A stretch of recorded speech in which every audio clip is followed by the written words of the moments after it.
Welcome in, everyone. Welcome in. Welcome in. It's so good to see so many people here for our second episode of Behind the Screams. Speaking of Behind the Screams, this is a show that's been presented, is being presented through Channel 13 Horror. I am your host, Codename Power, along with my co-host, Baloney Boy. And in this show, we're going to talk to indie developers and other horror game enthusiasts and content creators about their experience with scary games. We'll even dive a little deeper in with the indie devs and get some behind the scenes insight about how their game came to be. So sit tight, grab some popcorn and a blanket, and please enjoy the show. And then he's going to undeafen in a minute, and then we'll... There we are. There we go. Hey there, guys. Welcome in, everyone. So here's Baloney Boy, and today our guest for behind the screams, is going to be MystivDev, aka Bobby, who is the creator of Mirror Forge, which is available now here on Steam. And I believe you said you're from Europe, and you are currently working on a brand new horror shooter game. Is that correct? Yeah, so firstly, I would like to say hi to everyone. Finally, an opportunity to meet you guys.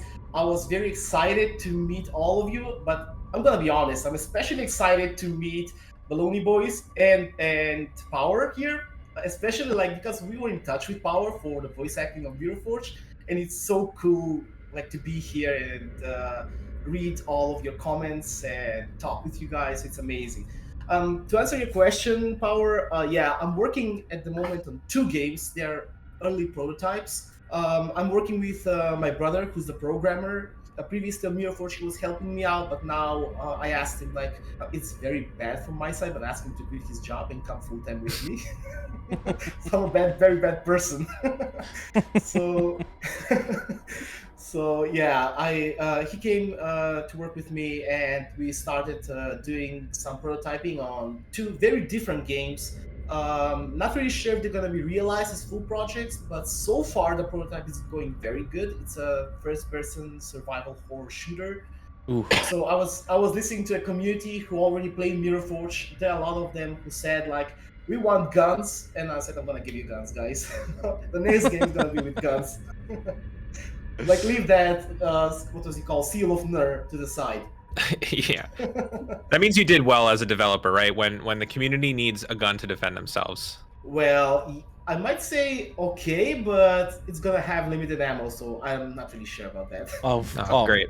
That's Yeah, awesome. I mean, I was doing a lot of reading on the survival horror genre, and basically inventory management and limited ammo. Those are the things that give that tension in the game, and you will have to make choices sometimes whether I'm gonna shoot this enemy or whether should I go into stealth mode and just try to go around it. So that's what I'm aiming to do for the next game. But like I said, it's still very early, but I'm aiming to provide some, I don't know, alpha version or beta version, and ask a couple of players to play it out, so they'll be my QA team in a way, and I'll take every feedback. That sounds very promising. No, it does. I think a lot of us are craving something new in the horror genre, right? And a lot of us, we kind of follow specific indie developers. For example, IMA Games. Everybody knows who IMA Games is because of the products that he's made. Just like how everybody knows who you are now because you came out with Mirror Forge. And I think... not really. Well, I think a big thing was, especially for people like me and Baloney Boy, is that you were very interactive with us, right?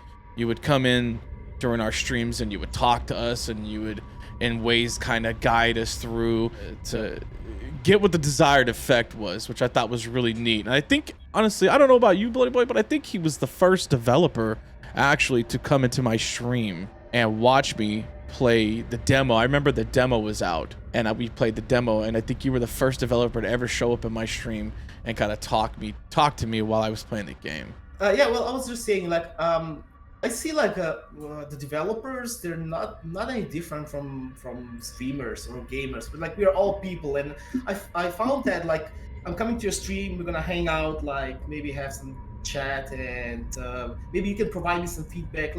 Later when I was going to streams, I was staying quiet, just lurking there, because I really wanted to hear their honest opinion.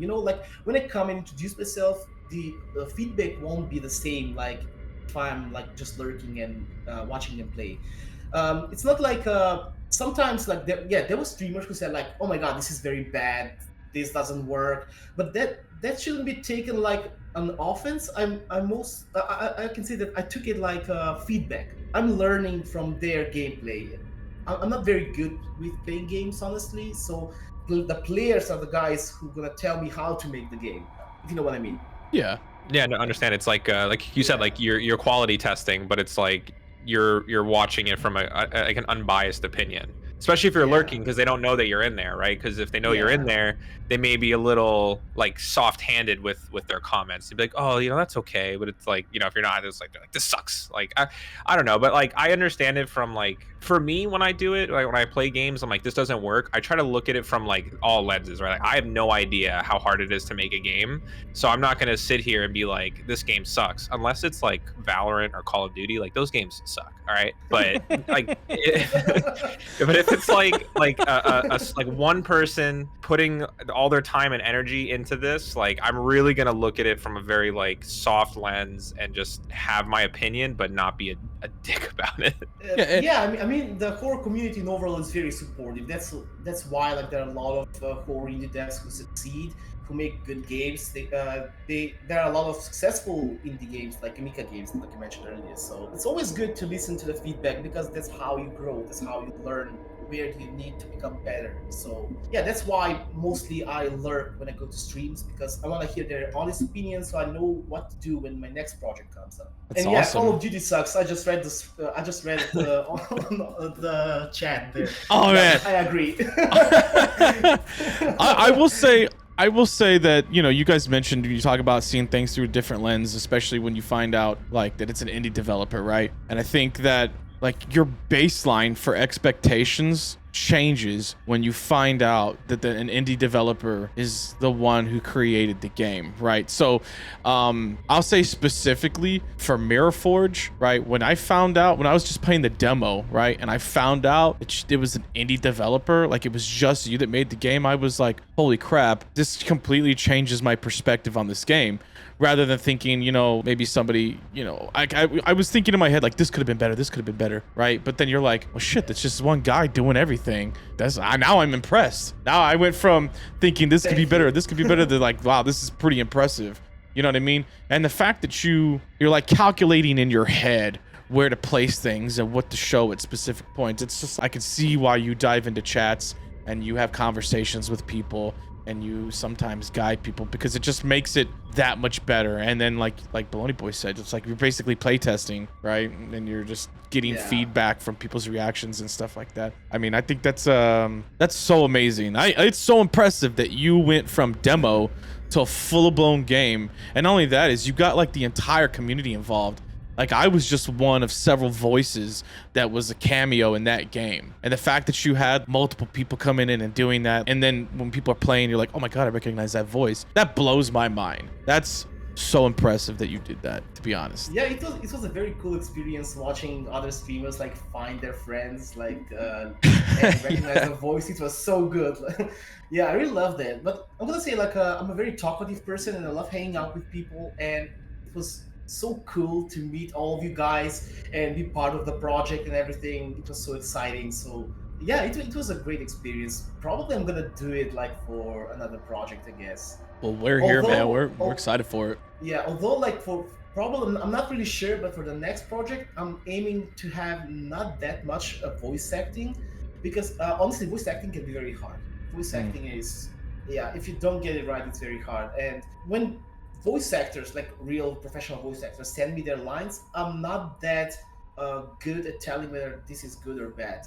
So like usually I just take their word and like, oh okay, yeah, it's okay. So yeah, sometimes I notice other indie developers, they intentionally avoid voice acting because it might affect the overall feeling of the game.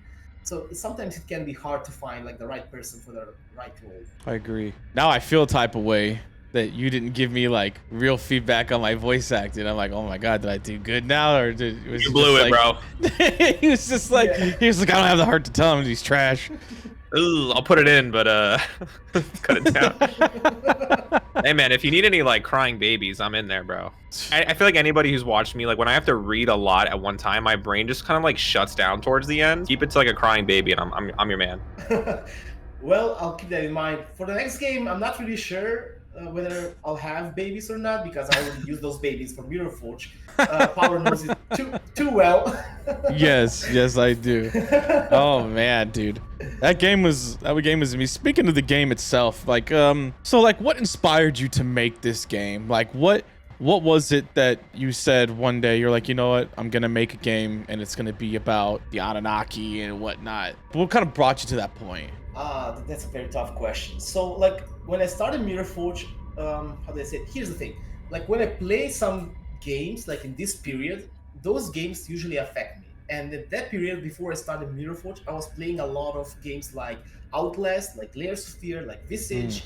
And I really wanted to do a game like that. But I wanted, I'm a huge fan of games that have like a complex storyline, immersive narratives. Like I wanted to make that feel as if you're reading a book. When you read a book, you understand the whole complex story that is going on. So when I started Mirror Forge, I was inspired by those horror games, but at the same time, I'm a huge fan of sci-fi, like even Horizon, maybe Star Trek, and I wanted to do something with parallel universes. So when I was thinking of the game, I was like, what if those ancient beings that we've discovered in real life can be some all-powerful extraterrestrial beings, and that's something like cosmic horror, like Cthulhu, but I wanted to go with something more based, I can say, in reality in a way. So the Anunnaki, basically, I found them on Google because when I was looking for those ancient entities found in ancient times and so on, there was like, the Greek gods, and there's the Norse gods, and I wanted something that is not so overused in media. And that's how like I found those Anunnaki in Mesopotamia. That's Iran, Iraq, and I kept reading about it. And it said like that the first civilization, the Sumerians, they appeared there, and it got me like I said, yeah, this is the inspiration that I need. So I'm gonna make these creatures to be like Cthulhu, all powerful, and that's how like the whole game came to be. Basically, the game is it gets inspiration from different sources. There's like the Exorcist, there's even Horizon, there's Silent Hill, but for Silent Hill mostly it's the aesthetics and visuals, not anything else. I even put a little Easter egg, if you remember. There was a about Alessa from Silent Hill 1. There was a paper saying burning of a little girl by some cultists. It was a Steam achievement, I think. Oh yeah, I do. I think I do remember that. It was the yeah. It was basically describing like Silent Hill. What is it? Silent Hill 1 or 2? Yeah. The second one. It was Silent Hill 1. Yeah, the one. The or one like the in cult. And 3. No, I do remember that. Unfortunately, I remember a lot of your game because a lot of it hit deep. I'm not gonna lie. Some of it got me pretty good. Yeah, your scare was probably one of the best I've seen. Like, I laughed so hard with that spider baby. It was amazing. I've never been scared. Is that the one I gave you, Power? It might be. I hope not. I hope. I hope it was, because I felt like the hospital was also kind of like Silent Hill inspired. Yeah, it with was. Like the creatures. Like I was like, this is not. The second I opened the door to, I was like, no, I don't want to do this. You have like the girl running around it. I was like, this is the worst thing. You're a monster. I'll say the girl basically is like, you can immediately see the inspiration. It was the little girl from Silent Hill 2, if you remember. Yes. So like I thought, why not? Why shouldn't I add? And it also fits the story with Jill. Maybe I'll do some spoilers here, but yeah, almost everyone played it right now. So yeah, it fits the story. So he lost his kid and stuff like that. And I thought it'll be good to add like a child, which will be a memory, but it's in fact Lamash to like playing with his mind. I love that. I don't want to say you took too much from Silent Hill, but like when I played the game, I remember like going from like a normal area to that graded area, and I mean it reminded me of Silent Hill 2, but mostly it brought those feelings up from when I played Silent Hill, and I was like, you gotta be fucking kidding me right now. I was like, there's no way that I'm going through this again as an adult, because the last time I played that game was I was younger, I was a teenager, and I fought through it, and I was like, okay, I'll never have to do this again. All right, I made it once, I'm good. And then I played your game, and I was like, there's no way I'm doing this again. Yeah, I'm a huge fan of Silent Hill, honestly, and I really love the aesthetics, especially of the other world, the dark world from Silent Hill. Yeah. And I really believe in energy and stuff like that. And probably that energy, while I was developing, you probably felt it while playing, because like when I develop a particular area, like the Silent Hill area, I usually listen to Silent Hill Promise all the time. So I put on music from that game. I enter the vibe, the mood of the music in the and everything, and I start the level design. So maybe I don't know. Maybe that could be the, not really sure, but that could be probably the trigger of all those feelings in those areas. Yeah, I don't want to sound weird or anything like that, but I'm a believer in that too, where you can like harness energy through a vibe. You know what I mean? Like you hear something, you Yeah. listen to something, and then you start to get in tune with that energy, and all of a sudden you start producing things, right? Like, in fact, Yeah. not to go off topic or anything, but I met System of a Down when I was in Iraq. All right, on my second deployment, I met them, and a lot of people don't know this, but they're actually Arab, and they were hanging out with our interpreters, which live right next door to me, and they heard me playing guitar because I play guitar. I was playing in my little living area, and they knocked on the door, and I didn't know who they were at first until we started talking, and they were like, "Oh my God, you play really good guitar," blah blah blah, and they ended up hanging out with us. And one of the things that Danny Shimon, which was he was their keyboardist at the time, is he explained to me why people make music better at night when they're listening to other music than they do during the day when everybody's awake. And he said it's all about like harnessing the energy and making sure there isn't like a bunch of bad energy in the air, which is why a lot of people wait till, you know, the last minute to do that kind of stuff. And I thought that was always really interesting to think about. So I 100% believe what you say when you say that that's what you did, is you listened to music and you got into that vibe, harnessed that energy, and it went from there. Yeah, that really makes sense, because when I think about it now, most of the level design I did like after midnight. So I was working until early in the morning. So yeah, that makes sense, I guess. Are we just gonna like go over the fact that you met System of a Down and everything? It wasn't okay. Because- So Serge was only there for a little bit, right? In fact, the couple of guys that I met are no longer with System of a Down. Like the band changed drastically, and they were doing like a tour, and they went over to see us while we were in Iraq. And I mean, it was like Fuel was there too. Freaking Kid Rocket showed up a bunch of times. No one cares about Kid Rock. But anyway, If I anyways, tell them it was just something so unexpected. And because of how unexpected it was, we ended up just kind of chilling and just acting like normal people to each other. You know what I mean? It was mostly the drum tech, Dominic Cifarelli, which was their bass guitarist, and Danny Shimon, which was their keyboardist. Serge wasn't around too long. He went, and I guess he had a meeting with some other people that he had to go to, but they were like smoking hookah with their interpreters right outside my room, and I didn't even know. I was just playing the guitar and chilling with my roommate. So and that's what you do when you're deployed. But anyway, yeah. But he explained that to me, and I was like, that makes a lot of damn sense. Waiting till everybody's Yeah. asleep till it's really late so that you can tune into the energy and kind of feed off of it and whatever. This is a weird story. A lot of people don't believe it happened, but like it really happened. I have pictures. Oh, I believe you. Obviously, you drew some inspiration from the Silent Hill series, right? I think it's really interesting that you combine that with like actual real ancient history, like the Anunnaki. Because what was it that they used in Silent Hill? What was the cult worshiping? Let me think. Yeah, there was a god that they Yeah. worshipped. The I can't really remember. It was a long time. It was I can't remember. I remember in the Silent Hill 3 there was Valtiel, I think, the guardian or something. I can't really remember. It was a long time ago. Like it's a long time since I finished Mirror Forge, to be honest. Not to mention Silent Hill. Well, let me ask you. So was that a theme that you wanted to stick with, or did that like theme or story just kind of come naturally to you and just based off of like a direction that you had always wanted to go? When I started Mirror Forge, I knew I was gonna deal with alternate universes, with these demonic Right. beings and stuff like that, with everything changing. But when I started Mirror Forge, I didn't know anything about the Anunnaki or the Sumerians or something like that. Oh, And I really needed to find something to, how do I say, to expand the lore in a way. So that's how like I started searching and in a way found a way to implement those Anunnaki into the overall storyline. But yeah, when I started Mirror Forge, it was basically like parallel universes, monsters coming from the other side, and then like in the middle of development, I decided to add all the other stuff. very nice. Was it supposed to be like a horror game from the beginning? Like you've always like that was just the genre that you wanted to start with and steer into, or did it kind of like develop into that? Yeah, absolutely. I love the horror genre. Like I always loved it. So previously, like before I was a solo dev, guys, like I was working on Alan Sharp. That's another game that I did. Like, but it's not basically my own game. I was part of a team, so we were two guys working on that game, and that game was also horror and was inspired by, I think, Layers of Fear 1 came out back then. I'm not really sure. It was a long time ago, but yeah, I always loved horror. So I knew that it's gonna be horror, but like I said, I'm also fan. Oh, sorry, I forgot to mention this. I was also inspired by Vanishing of Ethan Carter or What Remains of Edith Finch. Yeah, so those are like very story-driven games, and I love like deep immersive narratives. So that's what I try to implement in Mirror Forge.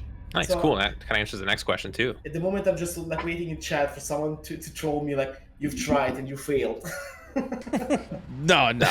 Actually, a lot of people in chat are like big fans of yours. You know, when we first started talking about this, a lot of people were they were like semi curious about who the guest would be, and then as soon as I mentioned your name today, like a lot of people were like, "Holy shit, that's awesome!" Thank you, guys. It means a lot. Like, not just for me, but I know that I'll be saying this like in the name of other indie developers. Your support means everything, because like you're so there doing everything yourself, and means so much to have support and feedback, and people love your game. So it basically drives you forward to work on other projects. For sure. What a wonderful relationship. Because like, to be honest with you, dude, like we're honored, right? Like we are super honored to have you on the show, right? I mean, like we're just like well, me, I don't. Baloney Boy's pretty incredible, but like I'm just a normal dude, right? So like when I meet someone who's like an indie developer, someone who made the game Mirror Forge or whatever, that's like a big deal to me. And it's like a little stamp, bro. I put like the badge on. Met MystivDev. Like that shit's gonna go into my resume the next time I go apply for a job. They're gonna be like, "What did you do?" And I'm like, "I fucking interviewed Bobby. Like, what the fuck did you do?" Right? Yeah. Why are you in charge? They're gonna give you their Who job. have you interviewed? Like, yeah, I mean, we're all like regular people, guys. So it's just like we indie developers. We are the guys who just work 12 hours locked in a room and nobody talks to us. Right, I agree, except not really, because you make amazing games. So thank you, man. Yeah, I mean that game, like, not every part of it, which is good, because I think when games are like they really try hard to be scary, it kind of gets lost. But like the level of uneasiness I felt from like getting out of the car to the end, like beginning to end, I was like, I don't want to be anywhere near this town. This town has its own problems. My wife made her own choices. Like, why am I gonna be here? And it was just not again, and it like the right amount of scares, the right amount of stuff. The demo really set a good, like, this is a game that you're gonna want to play for sure. Thank you, man.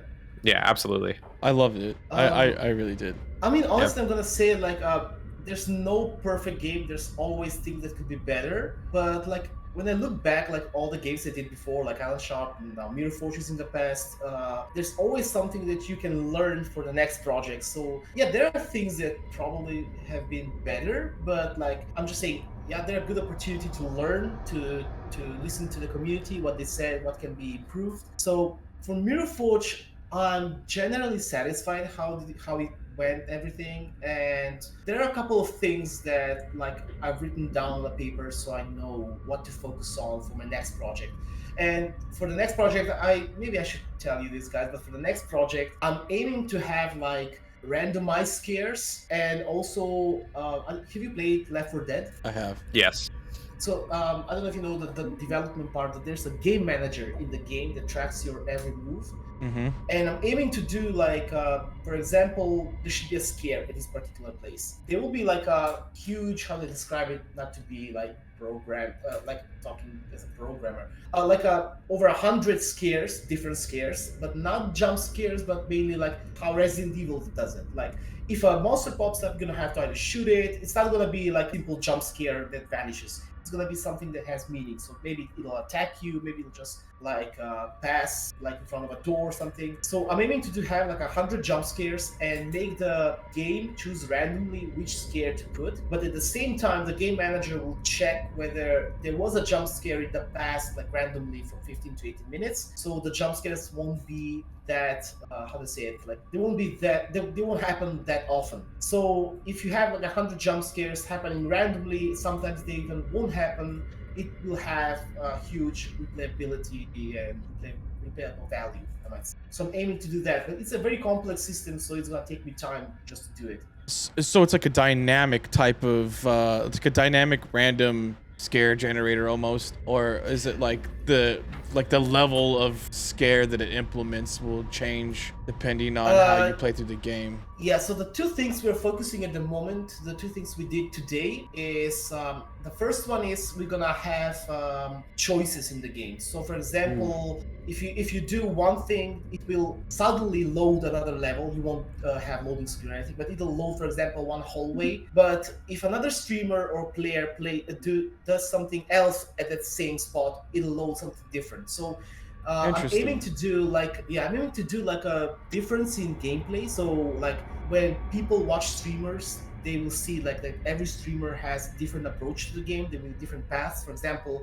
you can go through a hallway, or you can maybe open a vent and go through the vent, and it'll be a different gameplay. Vent will be stealth, and the hallway will be just go shooting inside everything that you see on the path. Yeah, So don't add any vents. Choices like that. Don't do vents. Sorry? Don't do vents. Don't do vents. Don't do Do a vents. whole game where it's just a vent. Like that's it. I would be so upset. No vents. Do a vent and then it goes into underwater. That's the game for power. Closed spaces and open ocean. That's a horrible idea. No. Please do. Bobby, don't do it. You got me power. You got me power. Don't So do the that. next game is set underwater. Yeah, I mean I'm just gonna be honest. I'm just like terrified of the dark. Like I always have like weird, like I look at the corner of my eye and I feel like someone's watching me. So like every horror game just nails it, because every game just has to be pitch fucking black, or like long corners with just long corridors of people just staring at me. Don't like it, man. That's what's so scary about the water. Is because like, okay, so in the dark, you rely on your other senses a lot more than you would on your vision, right? So in the dark, you rely a lot on your hearing to determine what could potentially be around you. But under fucking water, you can't hear anything, right? You're in the dark and you can't hear anything. You are just a victim of whatever is gonna happen to you next in the water. You don't have to justify it, bro. I think Just listen, it's a legit thing, okay? Stop. no, because here's what I was gonna say. Like if someone can actively, unless you're like a Navy SEAL, you're not gonna convince me that you're not terrified of pitch black ocean. Yeah. Not gonna happen. You're a liar. I'm just a regular SEAL, so I'm Like it's just not gonna happen.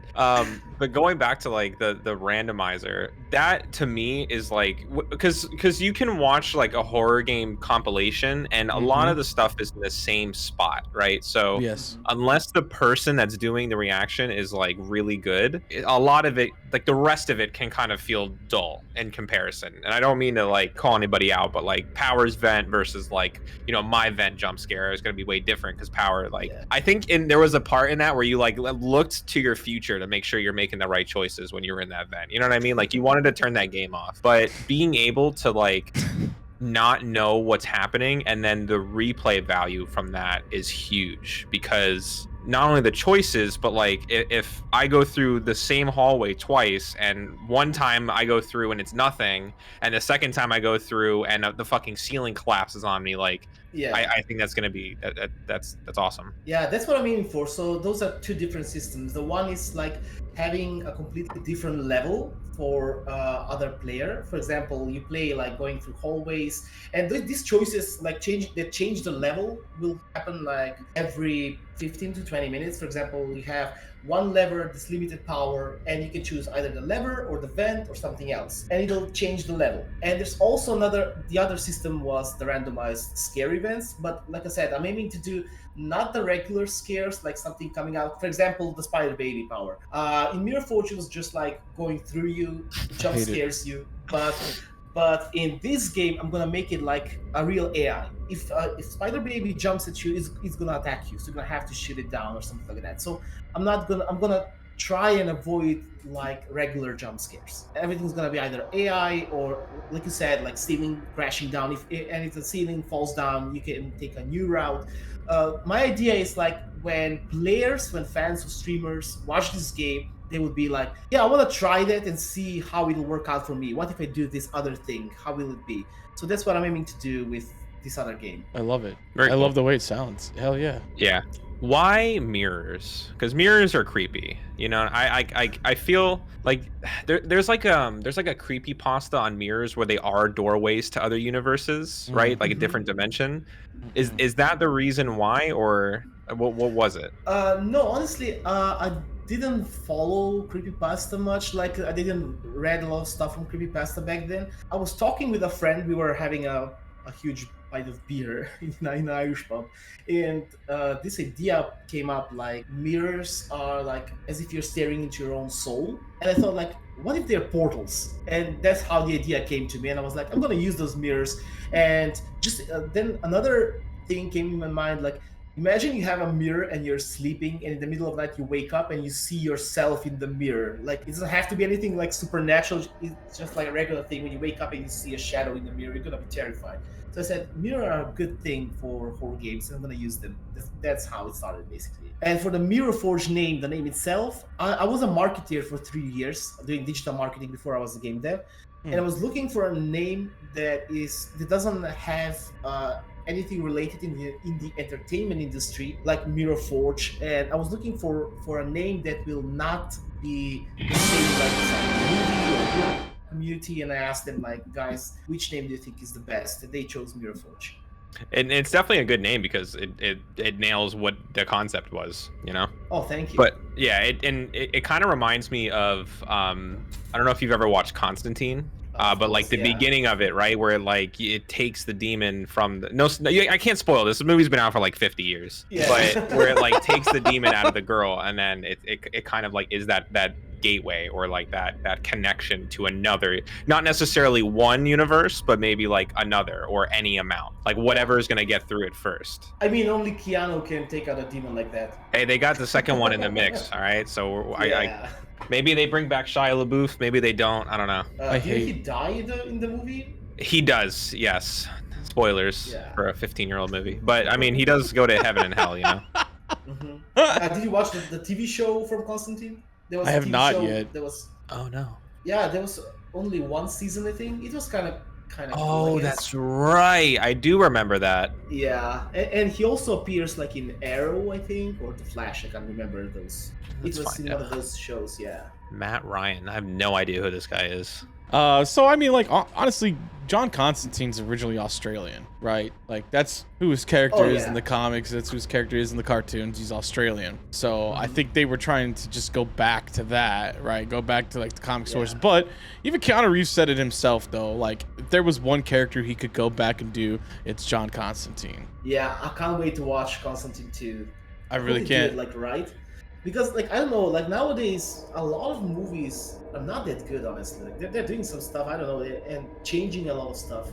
I hope they get it right, like, for Constantine 2. I hope they do. Yeah. Because I hate seeing like really good stories and potentials like that go to absolute waste. Like I hate that. Like, I'm not trying to talk shit on like movies and stuff like that, but like the new Resident Evil movie, it was terrible, right? Even I don't mind the Mila Jovovich Resident Evil movies, okay, because they were like somewhat original, had their own kind of like originality to it, good actors and stuff like that, especially like the first one. Yeah. I don't understand how people can just screw up a story that already exists, and then just tear it apart. And they're like, "Oh, we're going for originality." Like, fuck off, man! Quit doing that. Like, you're just destroying the story, and you're trying to ruin something that has like a long-lasting lore that was there before you even discovered it. So, anyway, now I'm ranting. Great.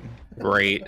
Great. We're supposed to talk about Bobby. But I now we're know, talking about right? Here we go. Well, speaking of movies, though, was there? We talked about video games and like inspiration from video games and stuff. Were there any like specific movies or shows that you kind of drew inspiration from? Oh yeah, a lot. Like Event Horizon, probably. Awesome Especially for, fucking movie. Yeah. So that's for the ending. Like, there was Event Horizon. I also wanted to implement some stuff from The Exorcist, some stuff like that, because I'm a huge fan of demonic possession movies. I'm not a big fan of slasher movies, honestly. So I wanted to implement some supernatural stuff here and there, but I can't really think which movies inspired me. But Event Horizon was definitely one of them. Did you know that there's a new Exorcist movie coming out, by the way? Oh yeah, I watched the trailer. I hope they get it right, honestly. Like, the old Exorcist is one of the best horror movies. Hell yeah. It's called Exorcist, the Exorcist Believer. Yeah. And they released the trailer like 2 days ago on YouTube.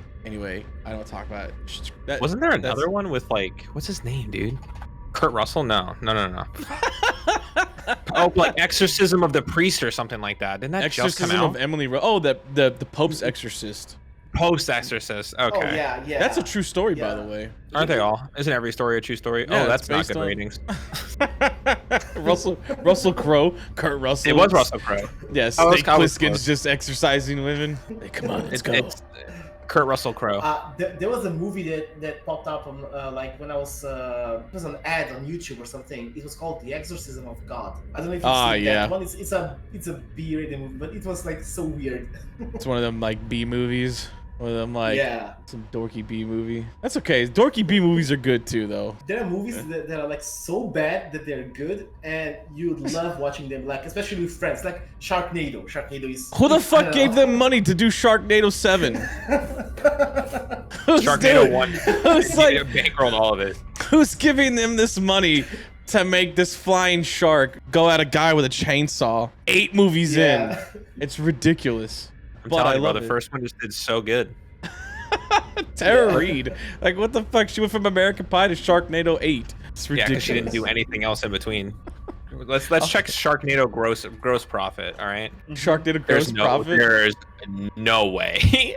I also like what they did with Meg 2. Did you see the trailer for Meg with Jason Statham?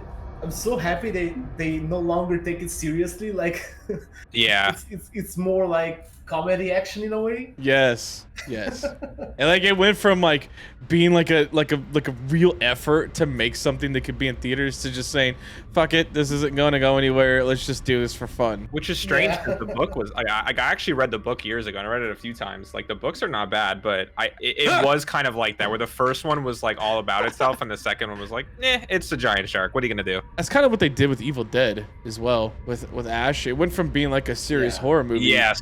And then so a lot of people don't know this, but the second Evil Dead movie, it wasn't actually a sequel. It was a reimagining of the first movie, which is why Sam Raimi, like the story changed from the events that happened in the first movie changed into the second movie, and then he just kind of went with that comedic horror thing from the third into Army of Darkness, you know what I mean? So, and into the show, it was like a comedy horror show, which is kind of cool that it stopped taking itself seriously, you know, and then became a much better product when you stopped doing that.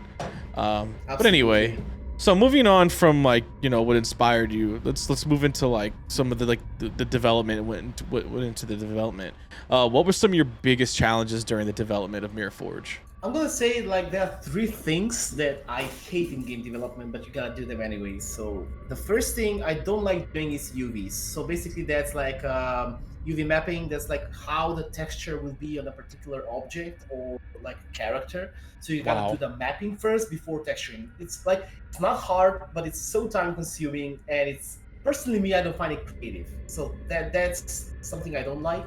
The second thing is designing an inventory. Inventory is a nightmare to do properly. And the third thing, which I still don't know, and I will ask my brother, the programmer, to help me out with that, is making a proper save system. Save system can be a nightmare. Those are the 3 things that, like, if you want to save something, like a particular object, a door being unlocked or anything, it takes a lot of steps until you get it right. And sometimes, like, when you... I did actually before I called my brother. I saved a lot of data, and when I entered the level, when I loaded the game, the level didn't load properly, and the character fell just like through the map because the level wasn't loaded, and it was trying to get all the stuff I put in the save system. So I don't like save systems, and when it comes to that, I always call someone else to do it for me. So yeah, those are the 3 things that are quite hard. But everything else, I really love, especially modeling or sculpting is my favorite. Like I'm sculpting the monsters and stuff.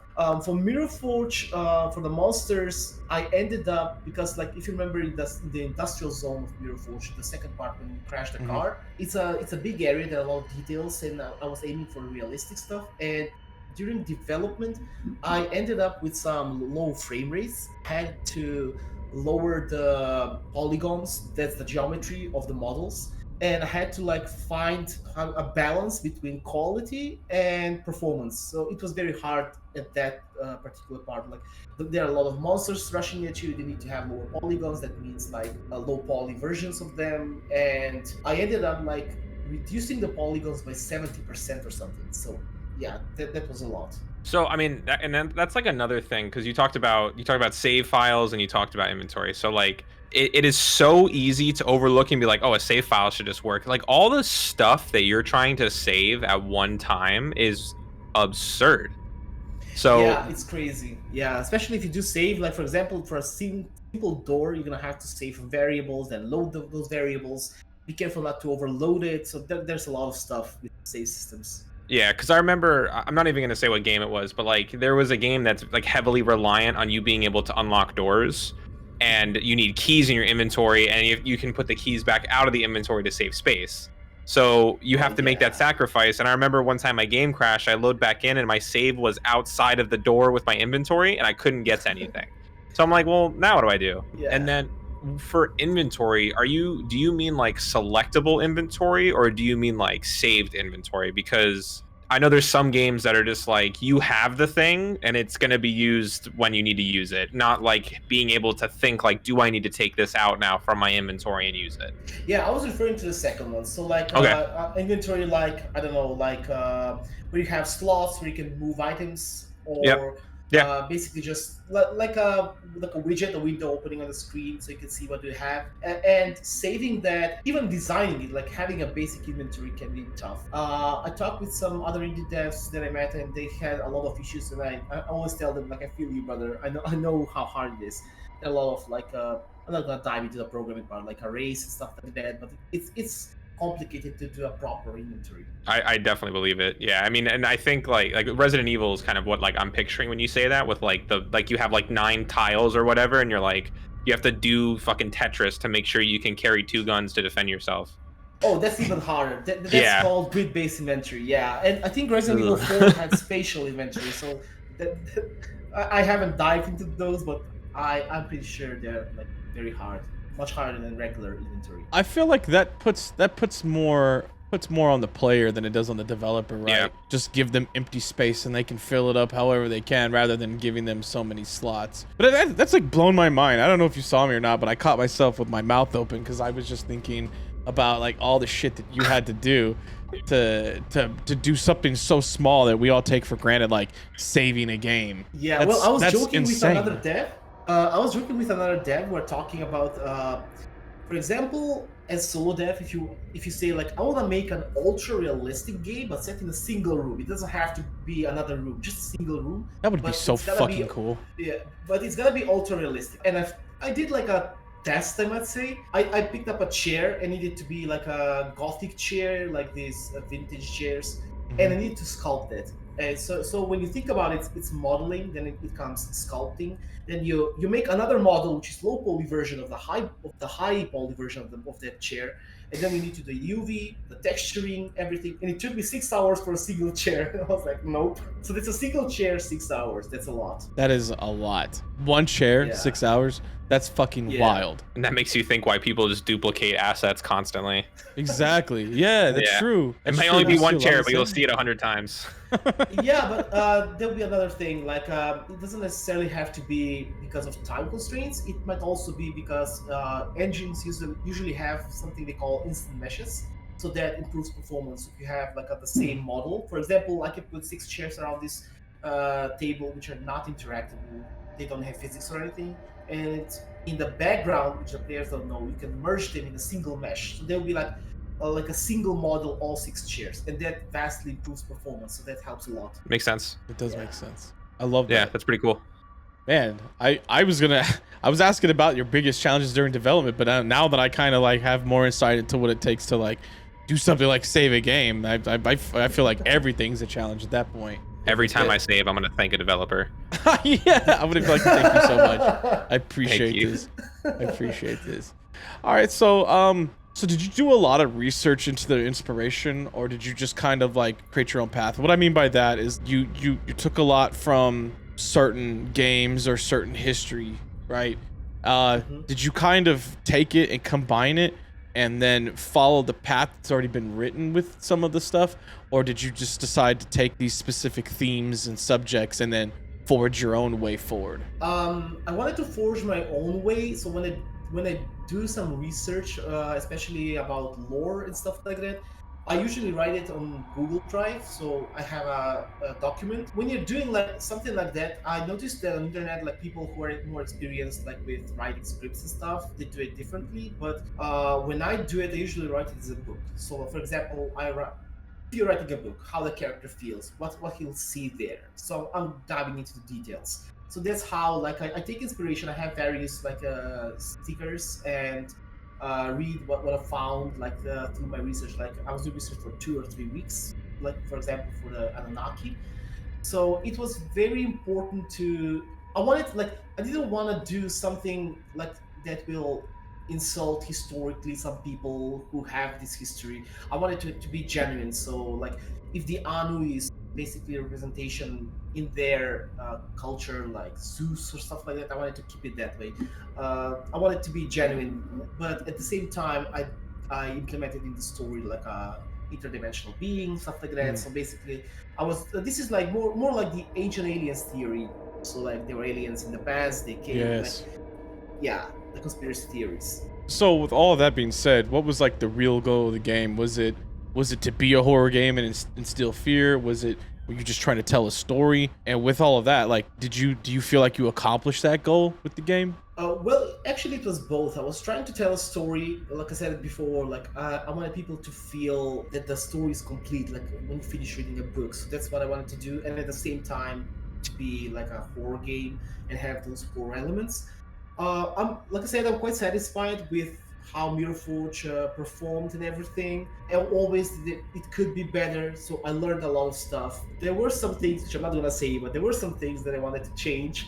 But maybe they will be like lessons for me for the next project. Makes sense. And that kind of like, so that kind of goes into my question, right? So was there anything that you had to scrap that you were like, you wanted to have in the finished product that you kind of wish you would have been able to keep or wish you would have kept? Oh, that's a lot. We scrapped like a with DreadXP when we're doing like QA testing. We scrapped like 40 minutes of gameplay. So Oh, Jesus. really? yeah, so I mean, I'm allowed to say this. Basically, it's no longer the project, but there was a part with a huge, massive bridge. I think I did a video too on YouTube or somewhere. I can't really remember. It's not in the game, but like you jump over the bridge because it's broken, and there was a massive monster passing underneath the bridge. Then afterwards, there was this cottage that you see in the forest. That's like the Yes. final parts of Mirror Forge. And you enter this cottage, and inside you had to do some puzzle to basically to create a C4, a dynamite or something. I can't remember. And you had to use that one to blow like the entrance to the cave. So yeah, it was a huge part, but we basically thought like the game is already too long. Maybe we should like cut this part and move on. So yeah, we did a lot of cutting. And if you remember, like you get to Gorberg, the town, you get there, and in a way it's linear. It just tells you go to the right just until you reach the water treatment facility. But when I first designed it, I basically did the entire city. So the city was basically in a way open world. You could roam everywhere. But when we did like testing and stuff, I realized that people would easily get lost and frustrated in the fog. So we had to like cut all that content. And people like usually ask me why is Mirror Force? Why did you decide to do such a long game? Because I'm a huge fan of long games. Like ever since I was a boy, I played like long games like Skyrim and Witcher and World of Yeah. Warcraft. So yeah, those games are like never-ending games. So that's how I decided to do like a longer game for Mirror Forge. I think that like the fact that you had two dimensions, it was not like two games, but it was like two stories that kind of run parallel to each other. Right. And you have to like fully ingest both of them. What about like mechanics? Was there anything that like, because you talked about inventory, you talked about save, was there anything that like we didn't get to see that you wanted to have in that game? Well, like I said, one of the things was the bomb thingy, and another thing that I also removed was at first I wanted to do like different endings, multiple endings, but before release we decided like the game is already too long. We're gonna scrap the multiple endings. because like no one's gonna replay the entire game again just to see another ending. So it's gonna be way too long. So we scrapped that one too. But most of the mechanics, I think they remain the same. Oh, I wanted to do also a dialogue system where you can choose like different choices for the dialogue, but that was only like an idea. We didn't implement it like in any way in the game. Okay, but I mean, it seems like that's something that may happen in your next game, which I think is pretty cool because that kind of goes back into your choices. Like me telling someone Yeah. like I'm not gonna help you, like the fact that it can come back and bite me in the ass is nuts. I think you and I talked offline, right? You have a pretty extensive YouTube channel where you kind of talk about different aspects of being an indie developer. I'm curious about AI when it comes to game development because I think one thing that you mentioned was I think you said like AI doesn't have the unique vision that you would have as a developer. So I want to Yeah. know your perspective on like what you think AI is doing and like if you even think it's going to be viable in this type of atmosphere or this type of environment, I should say. It's a very tough topic to talk about AI because, in one way, I've noticed that AI is getting better and better, and it's scary that a lot of people will lose their jobs. And there's even today, as you can see, there are a lot of artists and other like voice actors who might lose their job because of AI, and it's frightening. But if you look on the other side, as a solo developer, it's very helpful. Like if you have AI to do, I don't know, UV mapping for me, it's gonna be much faster. So I don't know. It's kind of like a blurry topic at the moment, but I don't think AI will ever have the creative vision of an indie developer because AI usually is fed information. So what is currently done, and we as human beings, we have like intuition. We create stuff which is not created before, and that is something I don't think that AI will be able to do, or to listen to what exactly what players like. AI doesn't have feelings. So, and if you look at art is feelings. So I think that AI won't be able to beat indie developers or game developers in overall. But like I said, one thing that's scary is that it's rapidly progressing, and not indie developers, but other people might be affected. Yeah, I know like there have all that stuff with like I don't know if you like know a lot. There's like strikes going on in Hollywood right now specifically Yeah. for that. Yeah. Mhm. So that's like putting a halt on a lot of production, Yeah. unfortunately, which Yeah. is what it is. But no, I mean, and that kind of goes back to like the feeling that we have as people when we play a game and like you being the person that makes it and you're like, this is what I would like someone else to feel like. AI is just not at that point yet. And I think you started to talk about it, but like being able to understand what is going to come, what needs to come next, right? Like, what does the next game need to look like, and what do people want from past experiences? I think is a pretty good, it's a pretty good take on AI, especially with development. Yeah. Well, I'm thinking about AI right now, and AI can be helpful in some things, like I mentioned, like smaller things like UV mapping and stuff like that. But for example, I've tried ChatGPT a lot of times, and I've noticed like I was asking ChatGPT for a particular thing or how to do in Unreal, and it kept giving me like coming up with some things that were never in Unreal Engine. Not even 5, not even 4. I've used Unreal Engine for a long time, ever since it released. And it tells me like, okay, to do this, you need to go, for example, I'm gonna go to tools or window and stuff like that, and you find it there. That thing has never been there. And I always tell like right back to ChatGPT, like, that thing is not there. Oh, sorry, I did a mistake. And it keeps giving me some random content. It's like trying to give you anything. It doesn't have to be the right answer. It's just trying to like push something to you. Yeah, it's being because I mean you have programming knowledge, right? Or Yeah. I have a bit of a programming knowledge. I'm learning it right now. The programming is done by other people, not right. me. I'm an artist primarily. Yeah. Yeah, and I think that like when you understand how programming works, it's like how literal everything needs to be. Yeah. That is a big problem with AI, especially like ChatGPT. It's like, well, you asked for this. Technically, I answered what you wanted. It's like, no, like kind of read between the lines of what I asked you. How long was development of Mirror Forge? Like how long from start to finish, and did it take you to get everything what you wanted? Well, I was working on it actively for a year and 4 months, something like that. So 1 year Okay. and 4 months. But like I said, like I was working on it from 8 hours to 12 hours a day, and sometimes there were no weekends. I was working through the weekends too. So Oh, wow. yeah, 1 year and 4 months, I might say. I think it was that long. Jeez. I got a lot of help when I signed the deal with DreadXP. They helped me mostly with QA testing, stuff like that, and suggestions about the game, ideas about the game, marketing, and so on. And then how did you a year and 4 months, right? Your deadline hit, you finished everything. Like, what was that feeling? How did you feel when everything ended up getting finalized?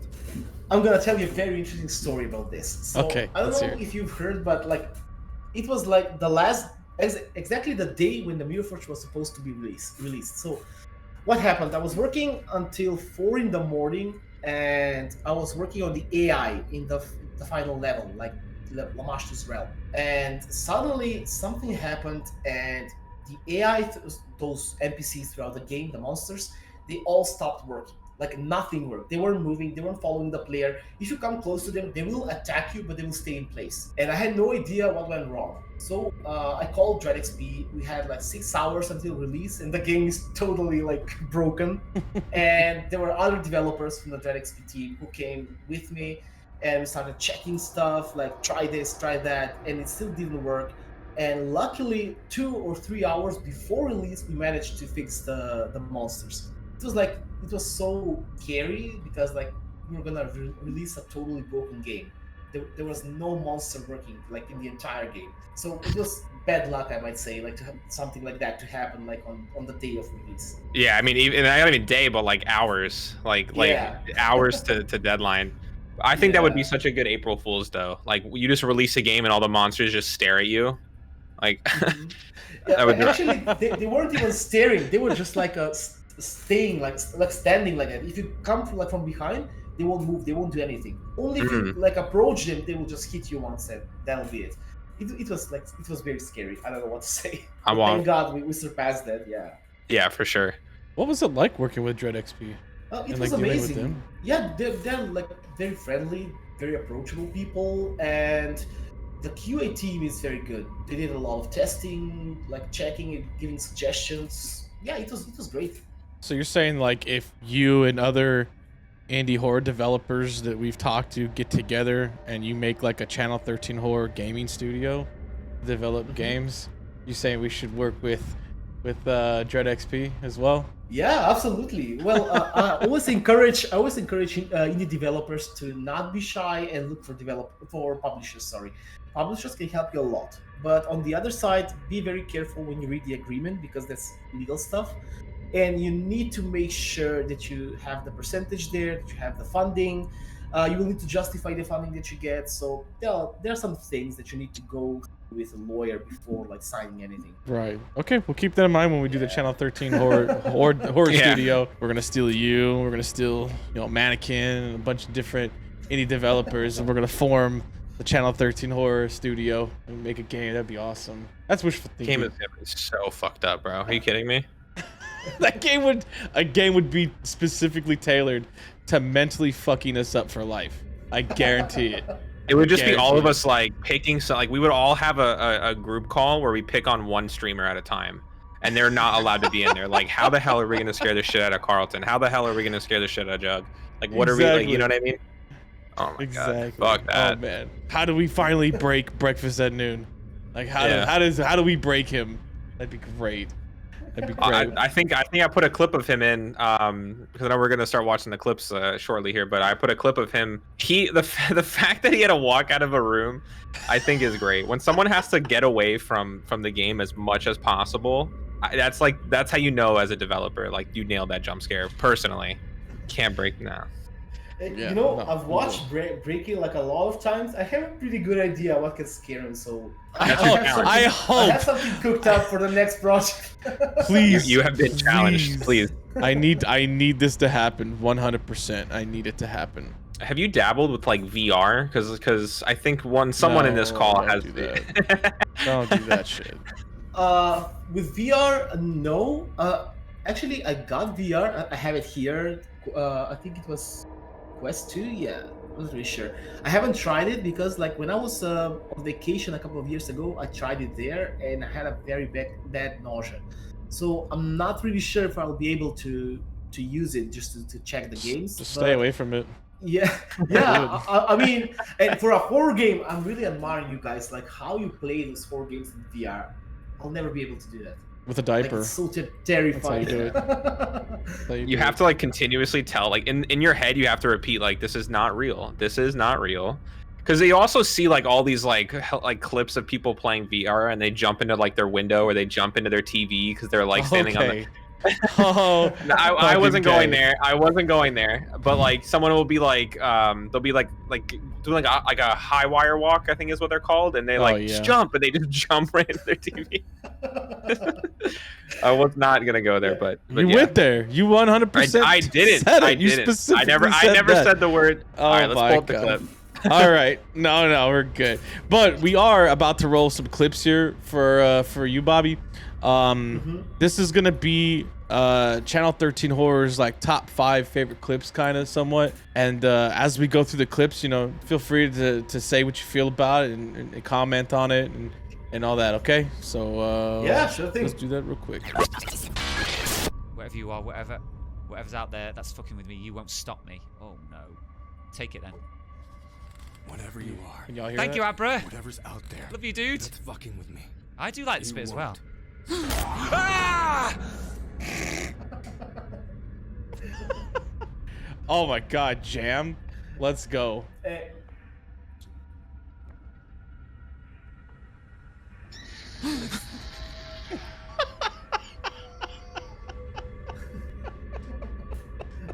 I like how his cat was just like unfazed. Like his cat didn't even bother that he just like screamed. Bobby, this is like this part of the game was so awful. And I don't mean like awful like you did it bad. I'm saying like awful, like I really hated this part. The webs, like the closed in space. I was like, man, fuck this shit. Like I was so Yeah. I think I tried to go through it with my eyes closed, to be honest with you. I think that's what I ended up doing. I think most of the guys in chat have seen your reaction, like with the spider baby, right? I've watched it so many times, that I even like have it memorized in my head. So here it goes. It was like, oh shit. Oh shit! That's your scare. That is what. My God, please tell Can't me I remember where he is. don't sound like a can't remember 900-year-old man having an orgasm. That sucks. I have it like in my PC, like to share it on TikTok and stuff like that. And like I remember it until the last millisecond, like the entire sound. All right, let's see what else we got here. So we got Matt, we got Jam. Who else? Oh, Tony.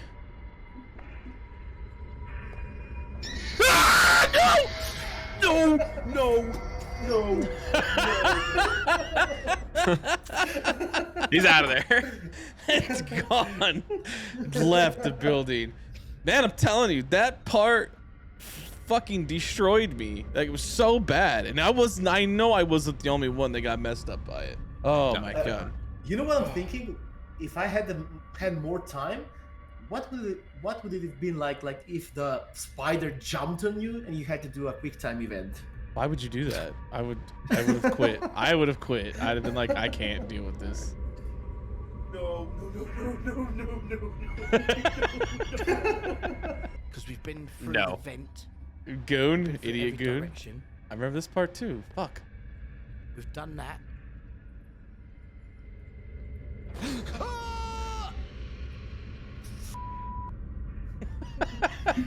This was one of the most underused monsters in the entire game. Really? Because that part Yeah. made me scream as well. Yeah, I And think I it's- used it like 2 or 3 times in the entire game. Jeez. I remember I had not yet implemented like different microphone settings yet. Like I didn't have like the TDSer and ways to like equalize my volume and stuff like that. And when this part hit, I like blew people's eardrums out with how bad it was. It was bad. Okay, let's see what else we got. I'm telling you, bro. Goon is gonna like not get his like bleep. He's gonna miss one time. Yeah, he's gonna be like, fuck, beep. Like, oh shit. Alright. Here we Mate, go. I'd never have known. That's some good voice acting. I see the Oh way shit, this forward. is the You latest must jump look scare, back. yeah.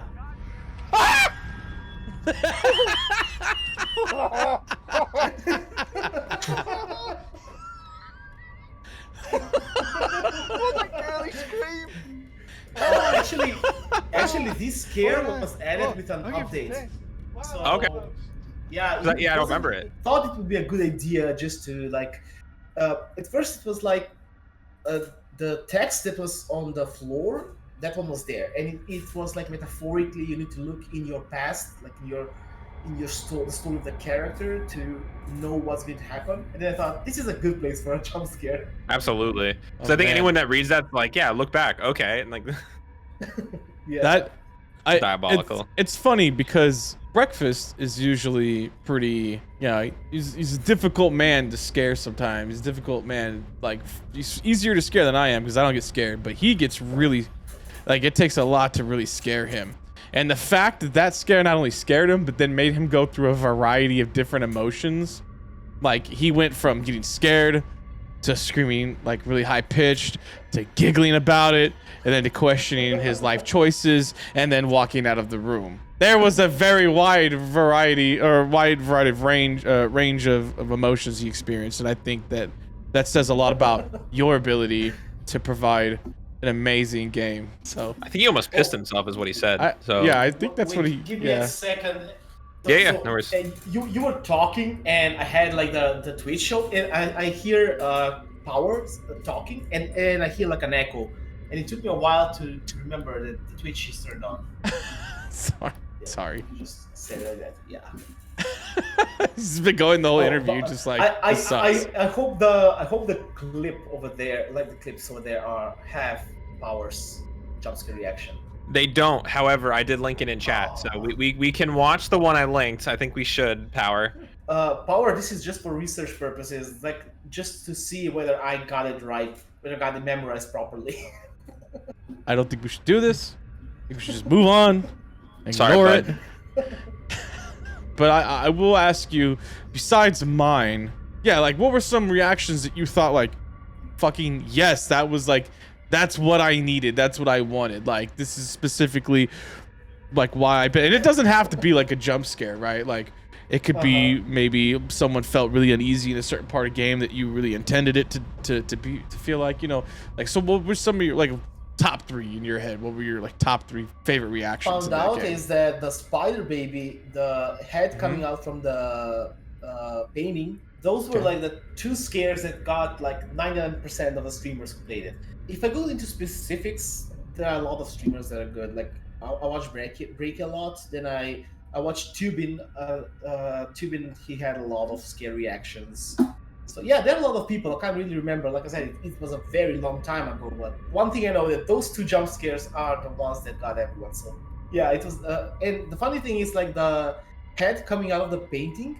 Basically, I did a very similar jump scare with a painting in the other game I did, like in Alan Sharp, and it was very effective jump scare. And I thought, like, I'm gonna reuse it in Leader Forge. So yeah, that's the inspiration for that one.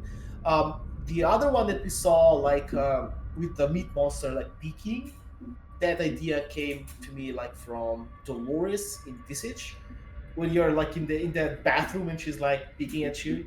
God Remember? damn it. Yes. I think I can't stand watched Power bathrooms. on that one.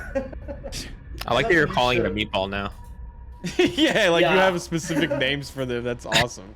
Actually, I didn't come up with that name, but I watched a lot of streamers and they always called it meatball, so it stuck with me. In my folder, it's anger, I think, because it has 3 heads trying to come out of it, like Ooh. representing Thomas's anger. But now I'm stuck with meatball.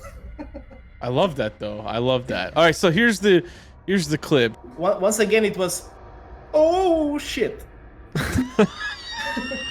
That's not specific enough to his jump scares. Just All so right, you know. all right. We'll compare the reactions. I've known you We'll for compare. a minute, but We'll compare it. Let's see.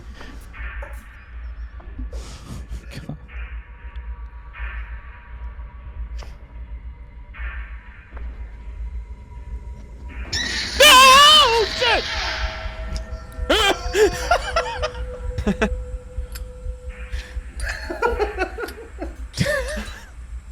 let's go back about 15 seconds. Like it's you looked all around. You're like, oh shit. I don't know what I was looking at. Oh man, that's amazing. I was like You were looking for a way out, bro.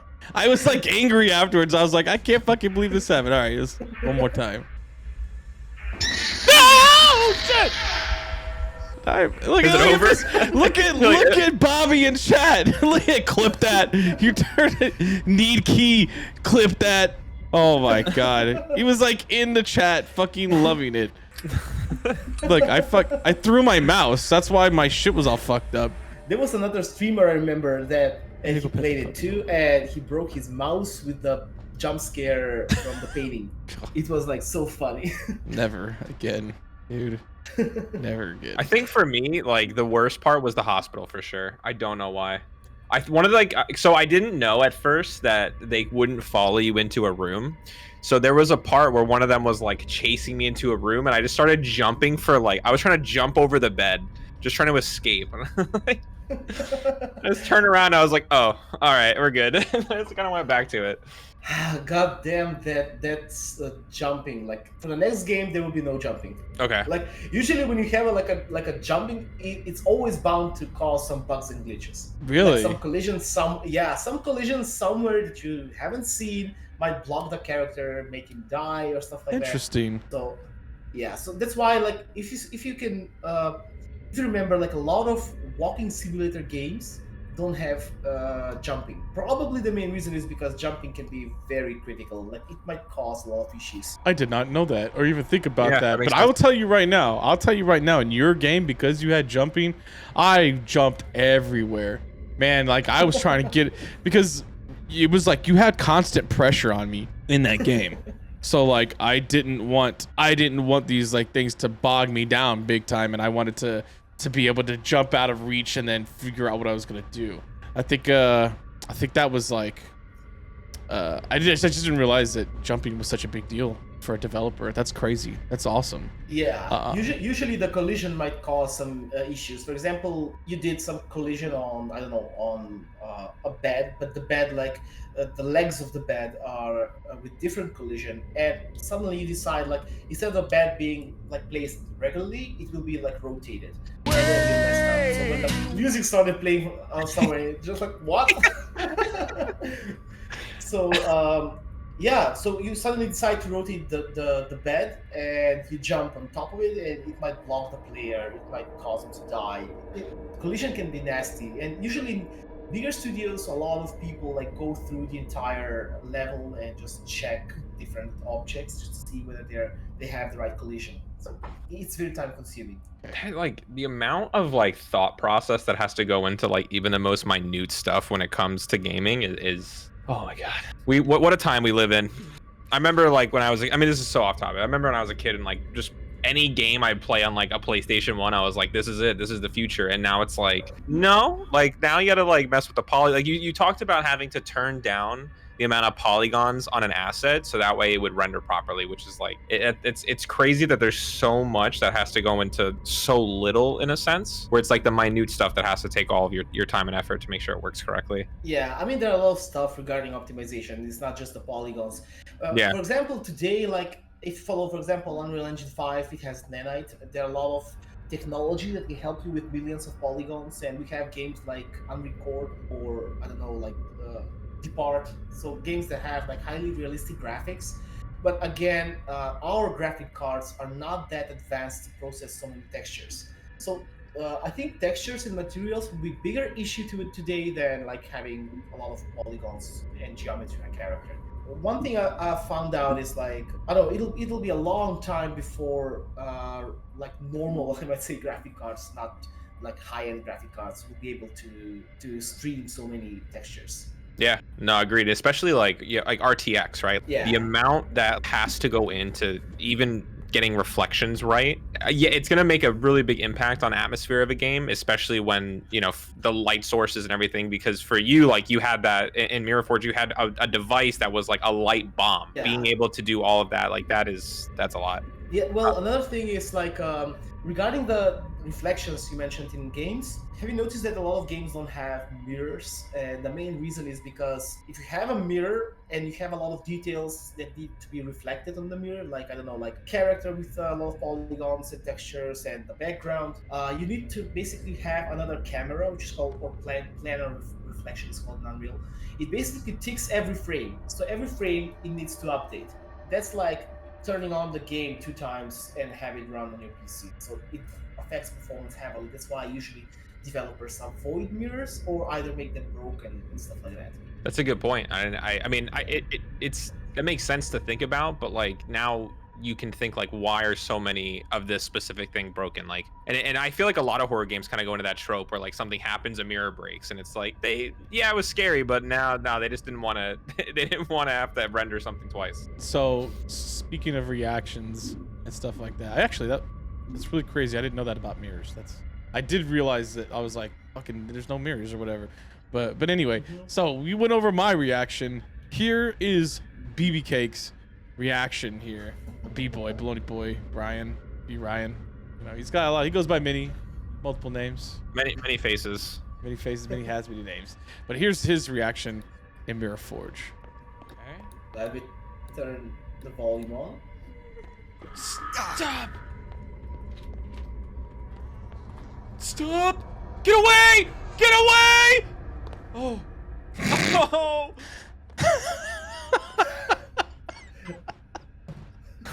He was like screaming, get away. It started coming in the room, bro. Like, come on. I hate that, dude. I hate that part of the game sucked so bad because I was dude, everything chases you, and I was like, oh my god. And then you're like begging for your life. It's like, no. I thought it was over, dude. Would that have come in the room? Like, did those creatures have the ability to enter rooms? Oh yeah, absolutely. And there's also another interesting thing that I didn't plan for the game, but it turned out good. Like you can make the nurse come inside the room, and you can block it with the door. And there was a guy who like cleaned up the entire hospital just blocking it behind the door. What? It's Interesting. Yeah. So they enter inside and you just open the door basically, and it blocks them between the door and the wall. That's and you have like a smart. free open hospital. Yeah. That's so smart.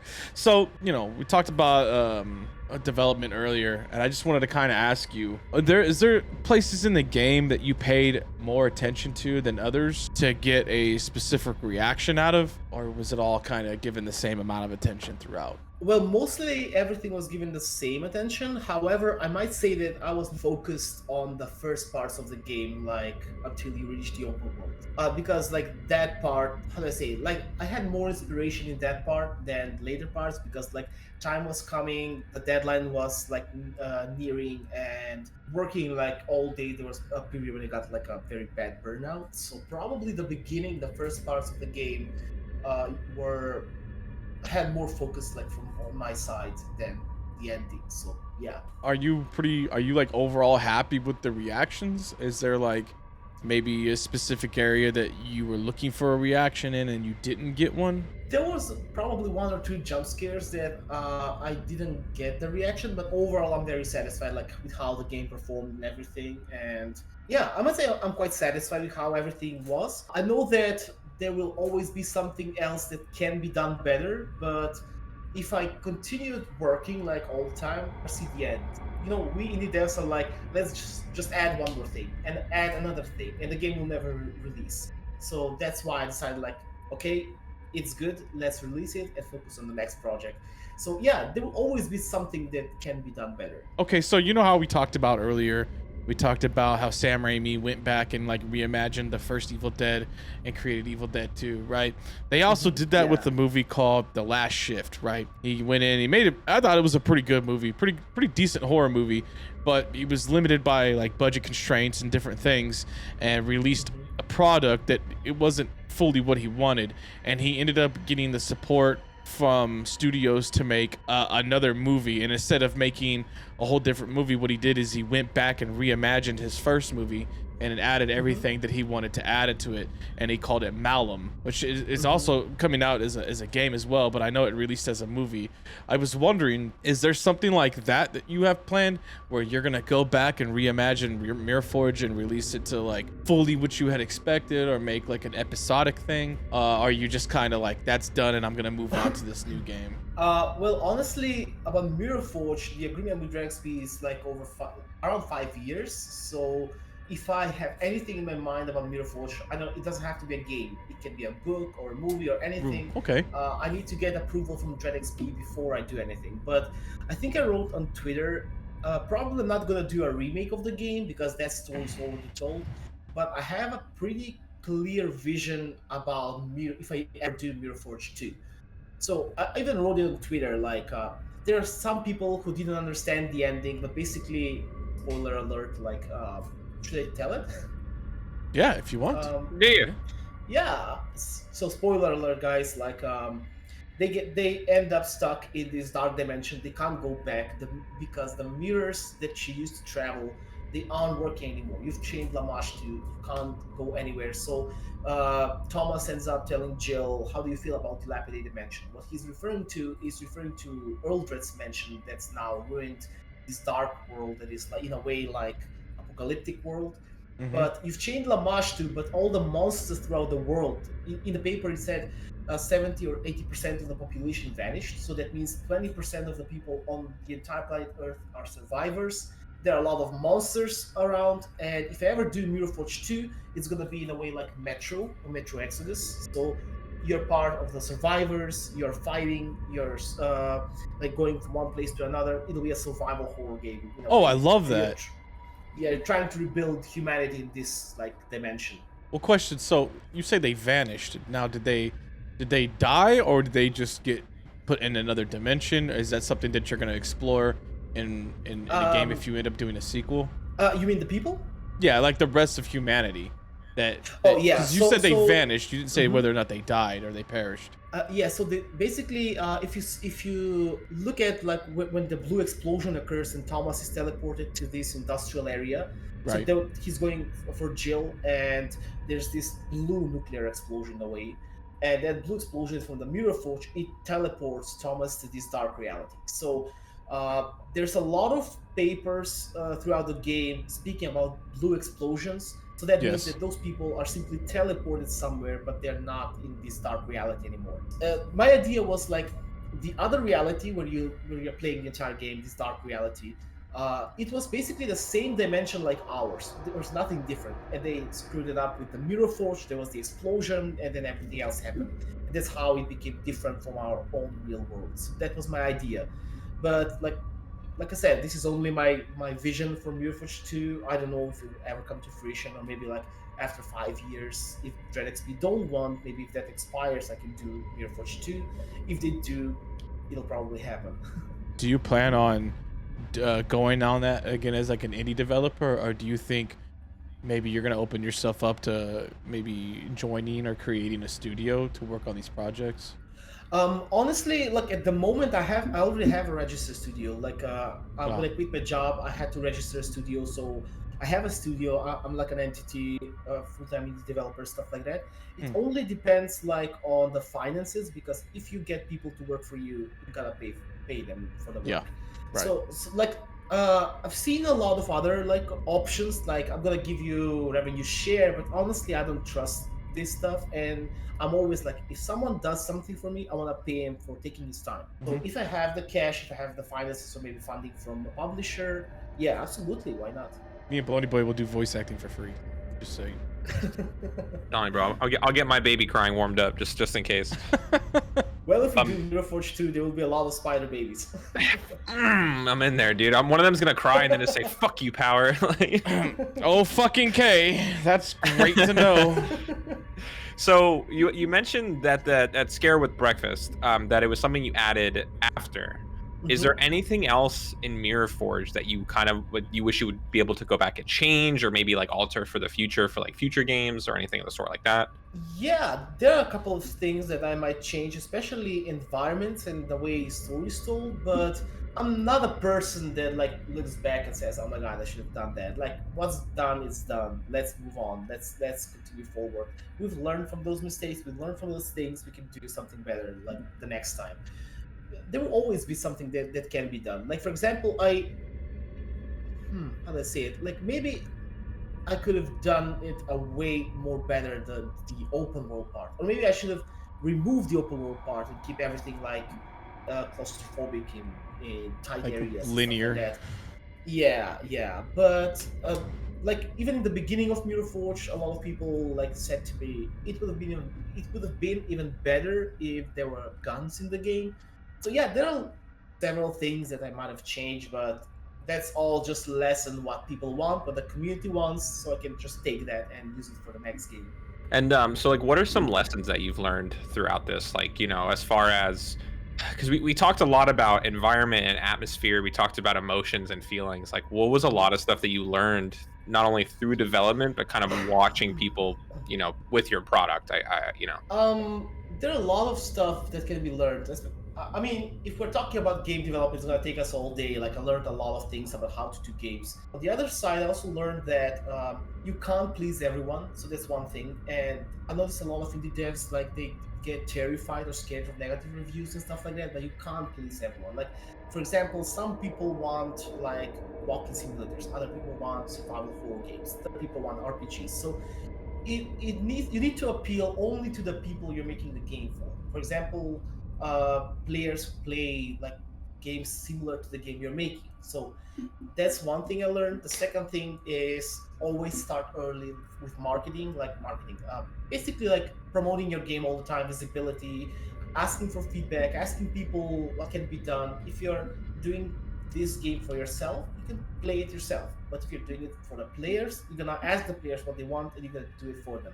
So that's like those are the things that I learned about Mirror Forge, and it helped me a lot in a way on how to think, how to strategize, how to plan other stuff for upcoming projects, especially about game design and level design. For example, one thing that I plan to do differently now is probably I'm gonna focus like far more on game mechanics and unique gameplays rather than on the story. The story will be there, will be present, but the gameplay will be in the first place. All right. Can you give us like an example of like one thing that you want to kind of implement, that because that is kind of something like might be interesting for a lot of people, especially for us who like are anticipating it, like being able to see what that's going to play like. Well, like I said, I can't reveal too much right now, but I already mentioned the choices and the randomized scares. And I'm gonna mention there will be a system which I'm working on at the moment. I can't share too much about the system, but it's called monster mutation system. So the monsters will mutate. So you will see, like, I'll probably release a demo in a couple of months. Please. So yeah, and I'm gonna say like this system is. I'm gonna be honest, I haven't seen anything like it, so that's why I'm not sharing too much. I wanna like see whether the code works first, but the monsters will evolve and mutate in a way. You will see when the demo comes out. I love that. I wanted to ask you real quick. Had you always planned on bringing in content creators to do voices and stuff like that, or was that like a decision you made kind of towards the end of development, or I mean like during the development where you were like would it be cool if I had that, or was that something you had always planned to do? Actually, it was something I always had planned, because like you know, like when I join a stream or some streamers who are friendly, I feel them like, it's gonna sound strange, but I feel them like friends. So I love friends to be part of a project, because like Mirror Forge was something like that. How do I say? That's something that's very dear to me. It was a creation that I loved, and I would love to share that feeling that I had of working on such a story with other people. So that's like the idea of having content creators as streamers, like voice acting, was like from the very beginning. That's very cool. And I think, you know, because I've spent a lot of time, especially the last couple weeks, just like really trying to ingest as much content around this game as possible, because it has been some time since I played it, but like watching like Power and Carlton specifically, like watching them come up to their parts and the joy that just kind of comes over their face when they see, it's like watching yourself on a movie or on TV. You're just like, that was like such a cool thing to see. Yeah. It was wonderful. Like I remember it's such anticipation, right? I was like, is this me? Is this me?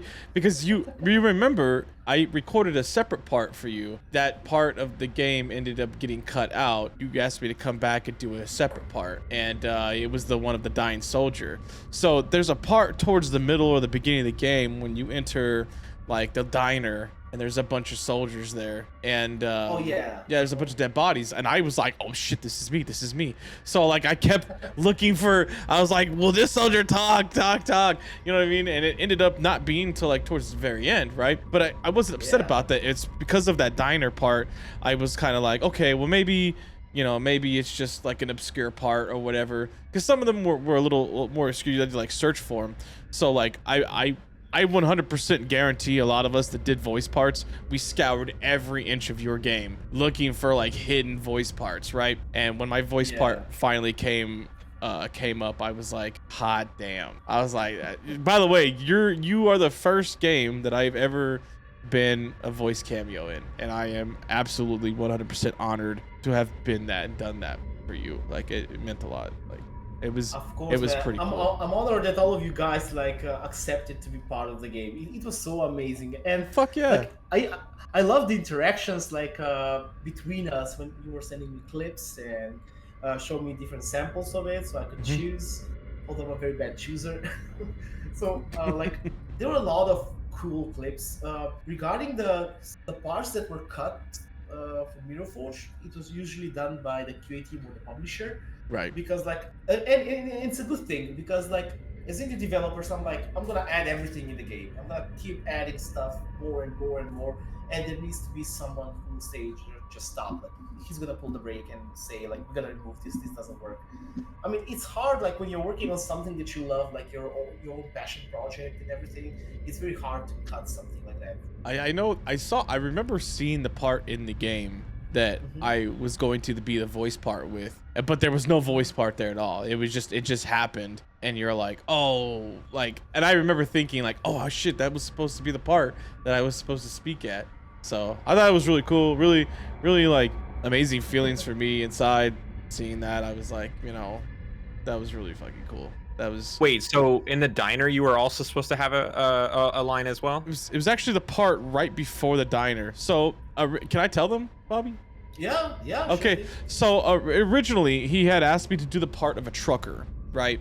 And what happens is the trucker, yeah, I fucking remember, Bobby. Don't think I don't, because this is like a big deal to me, all right?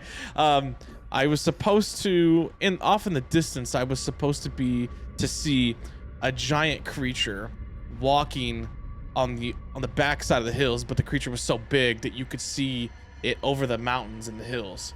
And oh yeah, I remember. Yeah, and so like as a trucker, I'm driving down the road, and you can kind of hear my thoughts inside my head, and then I see this giant creature kind of walking across the earth and on the backside of these mountains and stuff, and then it disappears. And I said something to the effect of like, I was like, oh my god, what is that?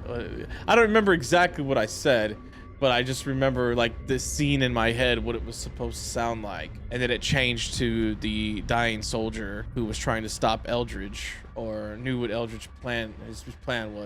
That was What would really your awesome. trucker voice sound like? Can I ask that? No. Sorry. No, I'm Guess kidding. not. No, I wanted him to give us a trucker voice. I was like, hot damn, what the hell's that over there? Oh shit, brother! What You the know, fuck is that? Now when I think about it, like when I look back at all the things, that part power is like one of the coolest parts that I miss, that I hate that it was cut. But that was the part where the lighthouse was seen, if I remember, and the monster climbs like and grabs the lighthouse and roars.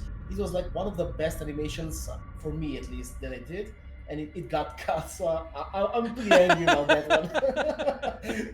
That's So, Yeah. yeah, another part over there with a dead soldier or something in the water. There were spider babies coming out of the water. That one was cut fuck. too.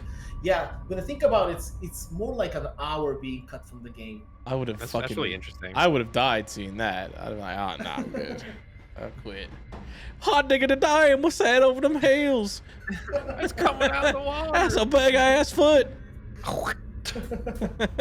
I think what I really wanted a lot was like stories to follow the main story, like the soldier in the diner being Power's voice, and then you run into him later, kind of just like how it starts to how his journey ends. I think that would have been a good like a parallel narrative. Yeah, well, here's the funny thing. When I think about it, you know those frozen moments, they were explained like the last moments before people died. So, Yes. like when a blue explosion touches them and it leaves imprint of their soul there, and they were like, well, what were the last moments of those people? But now when I think about it, I'm like, how there was not a single person who said like, oh shit, when he saw the blue explosion. It had to be something like That should have been me. That could have been me. Oh my god. What the fuck is that? Yeah, that would have been great. Like everything is just like these like super deep moments, like wishing that they would have done something different, and then you just go over to someone and all you hear is, oh fuck. Oh shit. Yeah, so basically when you think about it, the blue explosion is going through walls and everything, and Yeah.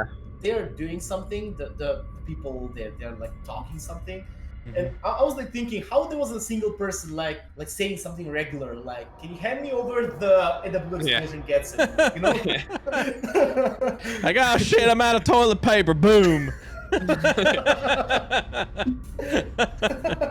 would have been great, man. I'll tell you right now, you should do that in the next game for sure. Yeah, absolutely. Yeah. Well, we'll do the voices. We'll be the truckers. Fine, a little bit. Boy, this gets really off the rails here, because it will.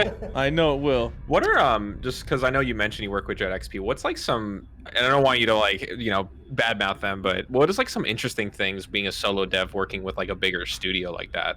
Like maybe things that you didn't expect as you got on board, that either positive or in a negative light? Not really, because like every publisher is different. Like it all depends on the agreement, and whatever it says on the agreement, they gave me like creative freedom.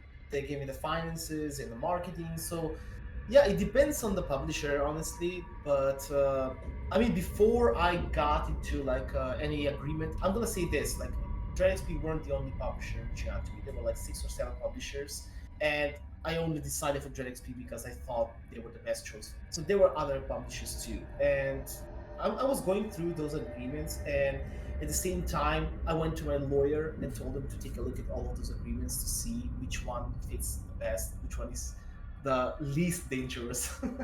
And Smart. At the Yeah. at the same time, I was researching on Google to see how's it working with publisher, like on Reddit, what people say who already had that experience, and what do marketers say about publishers and working with them. So I wanted to be completely ready before I signed the deal. So I can say that I wasn't like surprised by anything when I started working with them, but it was an amazing experience. And now you mentioned that if you want to do anything creatively with Mirror Forge for 5 years, I think you said, you have to run it by them. Do they have to run it by you? Yeah, absolutely. So, Okay. Well, whatever it is, whether it's like I don't know, a simple soundtrack or a book or another game or a movie, there's a 5-year agreement. So after 5 years, like when that thing expires, I can do whatever I want with Mirror Forge. But until then, I'm gonna have to like discuss with them and decide whether it's like a good moment to do something or not. Very cool. Yeah, I would like to see like a Mirror Forge, like an Anunnaki comic book, maybe. Yeah, for sure. Like a That'd be kind of graphic a cool- novel or something. Yeah. Or Yeah, like that'd be really cool. maybe you should well, okay, I'm not gonna tell you how to game dev, you know what I mean? But like some of those, you have a very large lore in your game, right? That involves a lot of different characters other than like the main character. It would be really cool maybe in the future or as a side project where you explore one of those stories to one of those other characters, you know what I mean? Like Eldridge, Yeah. you know what I mean? Yeah, or maybe it would be better if I explore like Kyle, who was like talking with his wife about the Pilates instructor, if you remember. I remember Kyle. Yeah. That would be really cool. That'd be really cool. Or like a cartoon, like an episode. I don't know. I just think I like the universe that you've created. I like the story and the lore that you've created. And I think you'd be like I would be excited to keep further exploring that and doing that. Or maybe like the beginning, because I know we Yeah. you know, you showed the mirror like when it should hit the fan, but maybe like before and like the beginning of it.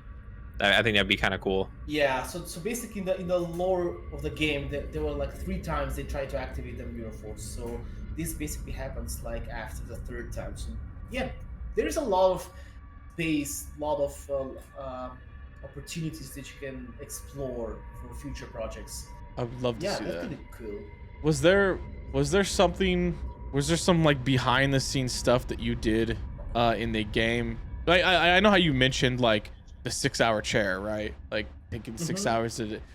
Was there something that you did during this game that the public doesn't know about, but you're like particularly proud of?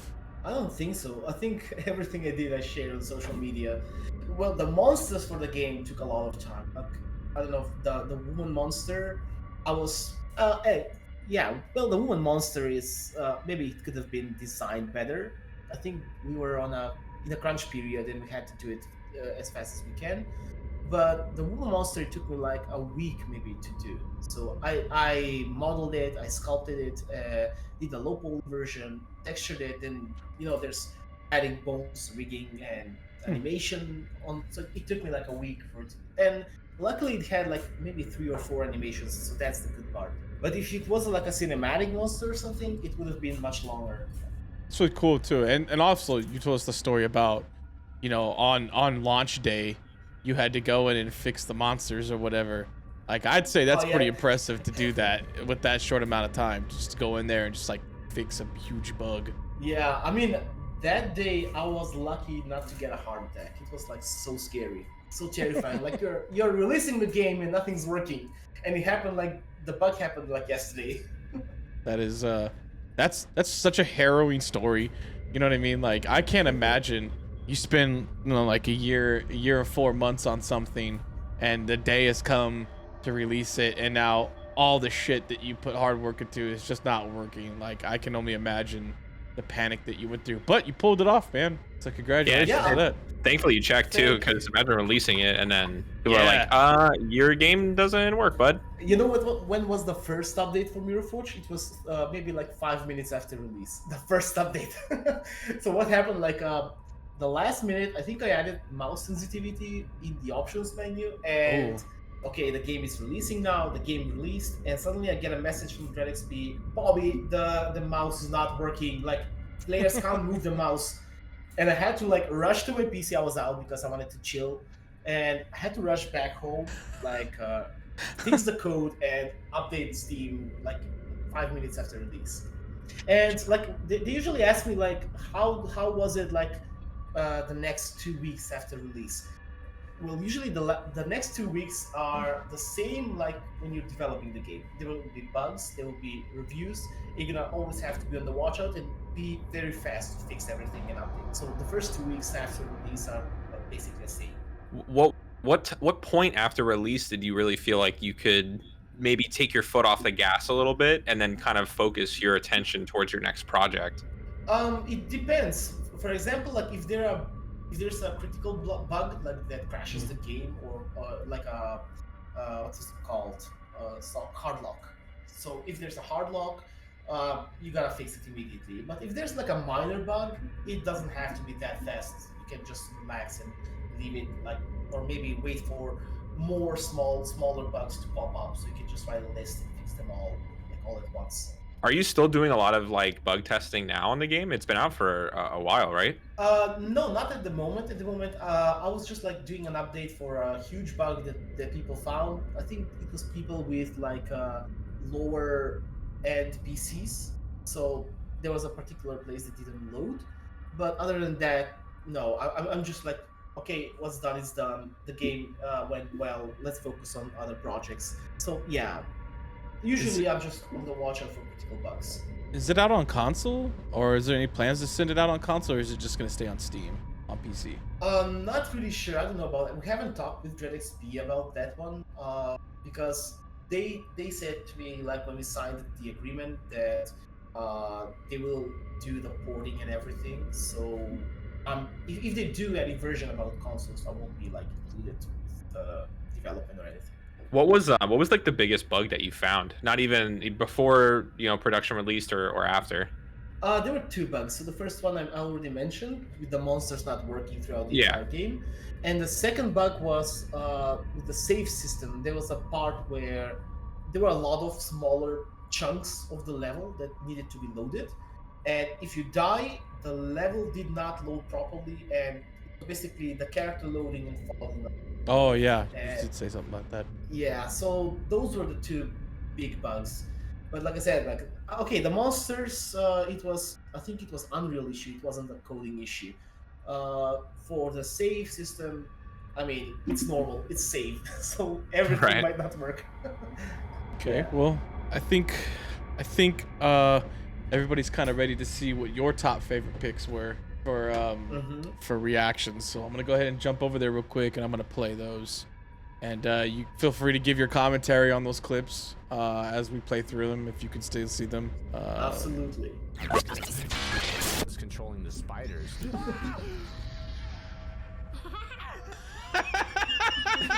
How are you gonna get scared, but your kids are cool? That's wild. That is so wild. And then the I daughter remember- comes over and just like, oh, He's I like, "Oh, remember what's like Sir Spooks in the full video, or maybe in this one I didn't hear that very well, but he said to his children, like, they asked where's mommy, and he said mommy's feeding the spiders or something, and then Yeah. the spider pops up. Controlling the spiders.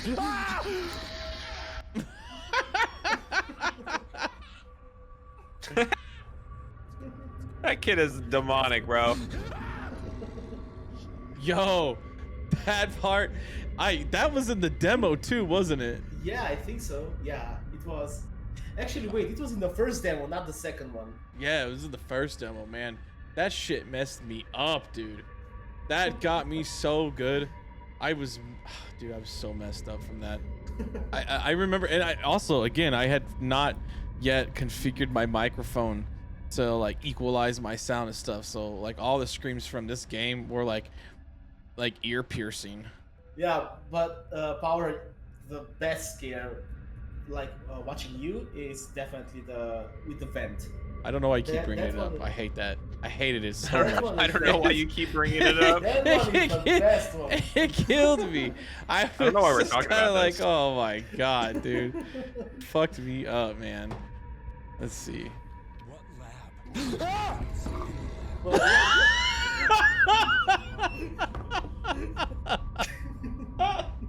Yo, look at his friend. His friend's like, bro, fuck off, man. Hold on. Hold on. What lab? He went into fight or flight. He didn't take like his hands to take his head.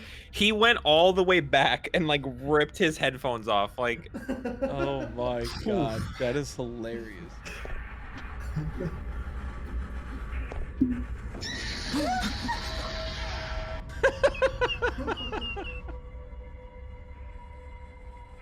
That's not something I would have done. I would have not looked around in the vent after getting scared like that. I was just like, pushed through. I don't care. I don't care if it's behind me. I don't care if it's gone. I just want to get through the shit. I'm done with it. That's how I felt. That's how I personally felt about it. I was Imagine how evil would it have been, like when the spider baby like comes at you and you turn around and it comes again. It would be like a troll scare. I would have taken a 10-day break from that game. I'd have been like, no, I gotta like reset myself to get through this shit. But those are amazing clips. Obviously you paid a lot of attention and put some focus into those few parts. The face from the painting and the damn spider baby in the vent was like. Did you anticipate those two to be as scary as they were, and to get the reactions that you got? Yeah, actually, the funny thing is, like, when he I fucking was knew. when I was doing Mirror Forge, I was doing research on Google. What are 10 biggest fears of people around the globe? And arachnophobia was one of them. So I was like, I'm gonna put this one. I'm gonna put this one. Claustrophobia. Yep, I got that one. So yeah, that's how I did those. And for the painting, like I said, I did it back in Alan Sharp 2, and the idea for the painting was like no one, like in a game where paintings do nothing, they're just like decoration. You won't expect anything to come out of it. So that's how I got the idea, like for the painting to come and like jump scare you. Well, thank you for that consideration. And I'm glad you did some Google research onto what makes people shit themselves and implemented it into your game. It's great. Like a tally board, been like, what part check? Got 10 people here, 20 people here. Power shit himself here. Brian, Baloney Boy, begged for his life here. Like, I just like I don't like being chased. So just like, because I know you said that like you didn't do a lot of texturing or a lot of work on the giant woman that chased you. Wasn't looking at it, so I could not tell you what she looks like. Because the second she started chasing me, I was done. The only thing I could focus on was what's in front of me. I think that monster was used only twice in the game, actually. Yes. Yeah. So Yeah, only one twice, yeah. I think one inside the building and then one down the hill. Yeah. So if you remember, she's like a woman on all four, and all Yep. four are like legs with heels. Yes. So I'm gonna leave it to you guys and the chat here to determine what symbolically it represents. I'm not gonna say it out loud here. That's It's basically the same thing like the nurses in Silent Hill 2 that represent Yes. James. You're blowing my mind over here, bro. Now I gotta figure it out. Hold on. Well, while he's doing that, I just want to just remind everybody in chat and in the show that this is MystivDev, aka Bobby, the indie developer for the game Mirror Forge, which released about a year and a half ago, December Yeah. 6th. December 6th on Steam, and you can go there and you can buy it. You can show support. I think with that being said, right, talked about the product, I would like to go ahead and open up chat to asking a few questions, if that's okay with you, Bobby. Yeah, sure thing. Get some questions directly from the viewers here and see what kind of questions they have. With that being said, chat, what are some questions you want to ask MystivDev here himself personally? What are some specific questions you have? And we'll give them a second to kind of type up their questions and see what's going on. Not really sure, but previously while we were chatting, I think I saw a question. I don't know from who it was, but there was someone asking me which program did I use to model and sculpt those things. It was like when we started. Oh yeah, Nap asked yeah, you so what engine or what program you were using to design some stuff. Yeah. So for the modeling, I mainly use 3ds Max, and for animation, I use Maya. While for the sculpting part, I use ZBrush. And I use those programs like until my fiance she tosses me out of the house for spending too much money on software. Congratulations on your engagement, by the way. Yeah, very cool. Thank you. And for the engine, I use Unreal Engine 5. Okay. What's so Dolly wants to know what are you most scared of? Like, what's your greatest fear? I'm gonna say it like out loud. My greatest fear are definitely sharks. I've never seen a shark real life. I've only seen the Jaws movie. Shit! And I'm so terrified of that. And you know what's the worst thing? Like I told you guys before, I was on a vacation in Egypt. I think it was our first time, and I was constantly telling my fiance like, I don't want to go to the sea. There are sharks, and she's like, come on, there are no sharks there. Yeah, fuck And sharks. You know what happened? 2 days, 3 or 4 days since we went to Egypt, the Russian guy gets eaten by the tiger shark while I was there. So I was like terrified. I'm like, why did it happen while I was on vacation? Like, Fuck that's, that. That's like the universe trolling me. Or proving your point, right? Yeah, exactly. Yeah. I have a huge fear of sharks, dude. Huge fear. So Juggernaut asks, were you worried with 2 demo releases that you were going to either not show enough of your secrets in the game to come out or show too much? Not really, because one thing I noticed, like a lot of players play the game for the gameplay. Yeah, there's the story part, but they prefer the gameplay. So for other indie developers who make games, it's very good to present your most interesting mechanics in the demos. So don't focus too much on the story, present how the game is played. So that's more important, because like when a player knows how will the game go throughout, like when it's released, like from the beginning to the end, and they see the best parts in the demo, then you got them hooked. So yeah, I wasn't really worried whether I'll show too much or maybe I don't know, or maybe less. So yeah, the demos were good. I honestly, for me, I like the first demo more than the second. Breakfast wants to know. So, do you feel like the next time you make a game, you would make it as long as you did with Mirror Forge? I'm not really sure. I don't think it'll be that long. Probably it'll be a shorter game, maybe like 2 hours, probably I guess. My focus now, like I said before, is replayability. So it's gonna be 2 hours to play the entire game, but the next time we play it, it's gonna be totally different environment and totally different choices. So I'll be focusing like on that part, and maybe I'm not really sure. I'm planning on avoiding big wide areas. I'm gonna focus more on the horror claustrophobic aspect, and I think it'll do well with the next game I'm working on, the shooter one, the survival horror one. Laser Later says, what is something that you refuse to put in any of your games? Is there some is there a place where you draw the line when it comes to inclusion of horror elements in the game? I'm guessing is what she's asking. And is there anything about other games you hate? Yeah, if it's about horror elements, I don't think so. Like I'm open for everything. Usually, I don't know if you know about Mirror Forge. I had like a email newsletter, and there are a lot of people who joined it, and I always ask them for feedback. Like, what do you want to see in a game? And for regarding horror elements, there's not something that I wouldn't add, except like one thing I learned now is that a lot of players nowadays don't like too many jump scares, like cheap jump scares, I might say. So I'll be more careful with that one, and I'm aiming to do, if there is a scare, it won't be just a regular model popping and disappearing, it'll be an AI. So in this next game, if you get a jump scare, you'll know that you'll be attacked. So it's gonna be basically like an NPC.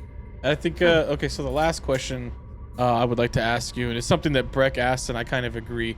Are you going to explore this ancient alien thing and maybe include like the Greys in it, or are you gonna stick with maybe just the Anunnaki? Are you referring about if I'm doing Mirror Forge 2? Yeah, if you were gonna continue the lore, or even like maybe a spin-off, or this, this shooter game you were talking about, are you gonna include some of these elements, or maybe talk about, like the Greys?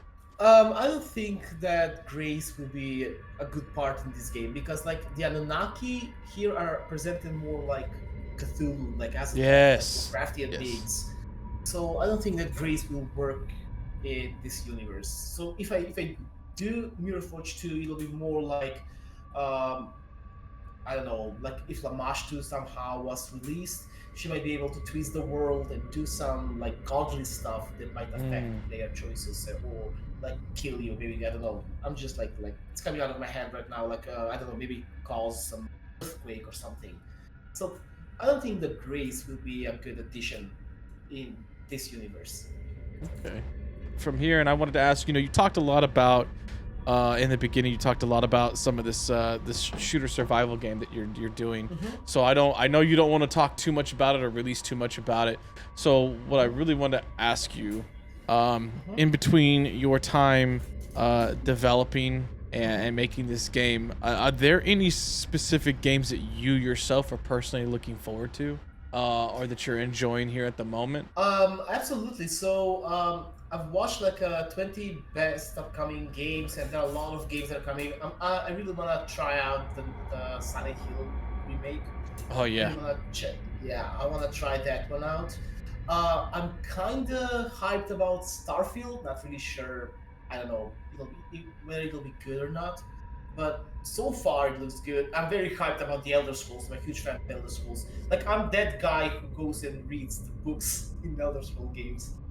So yeah, I'm hyped about that one. I can't think of any other game honestly at the moment.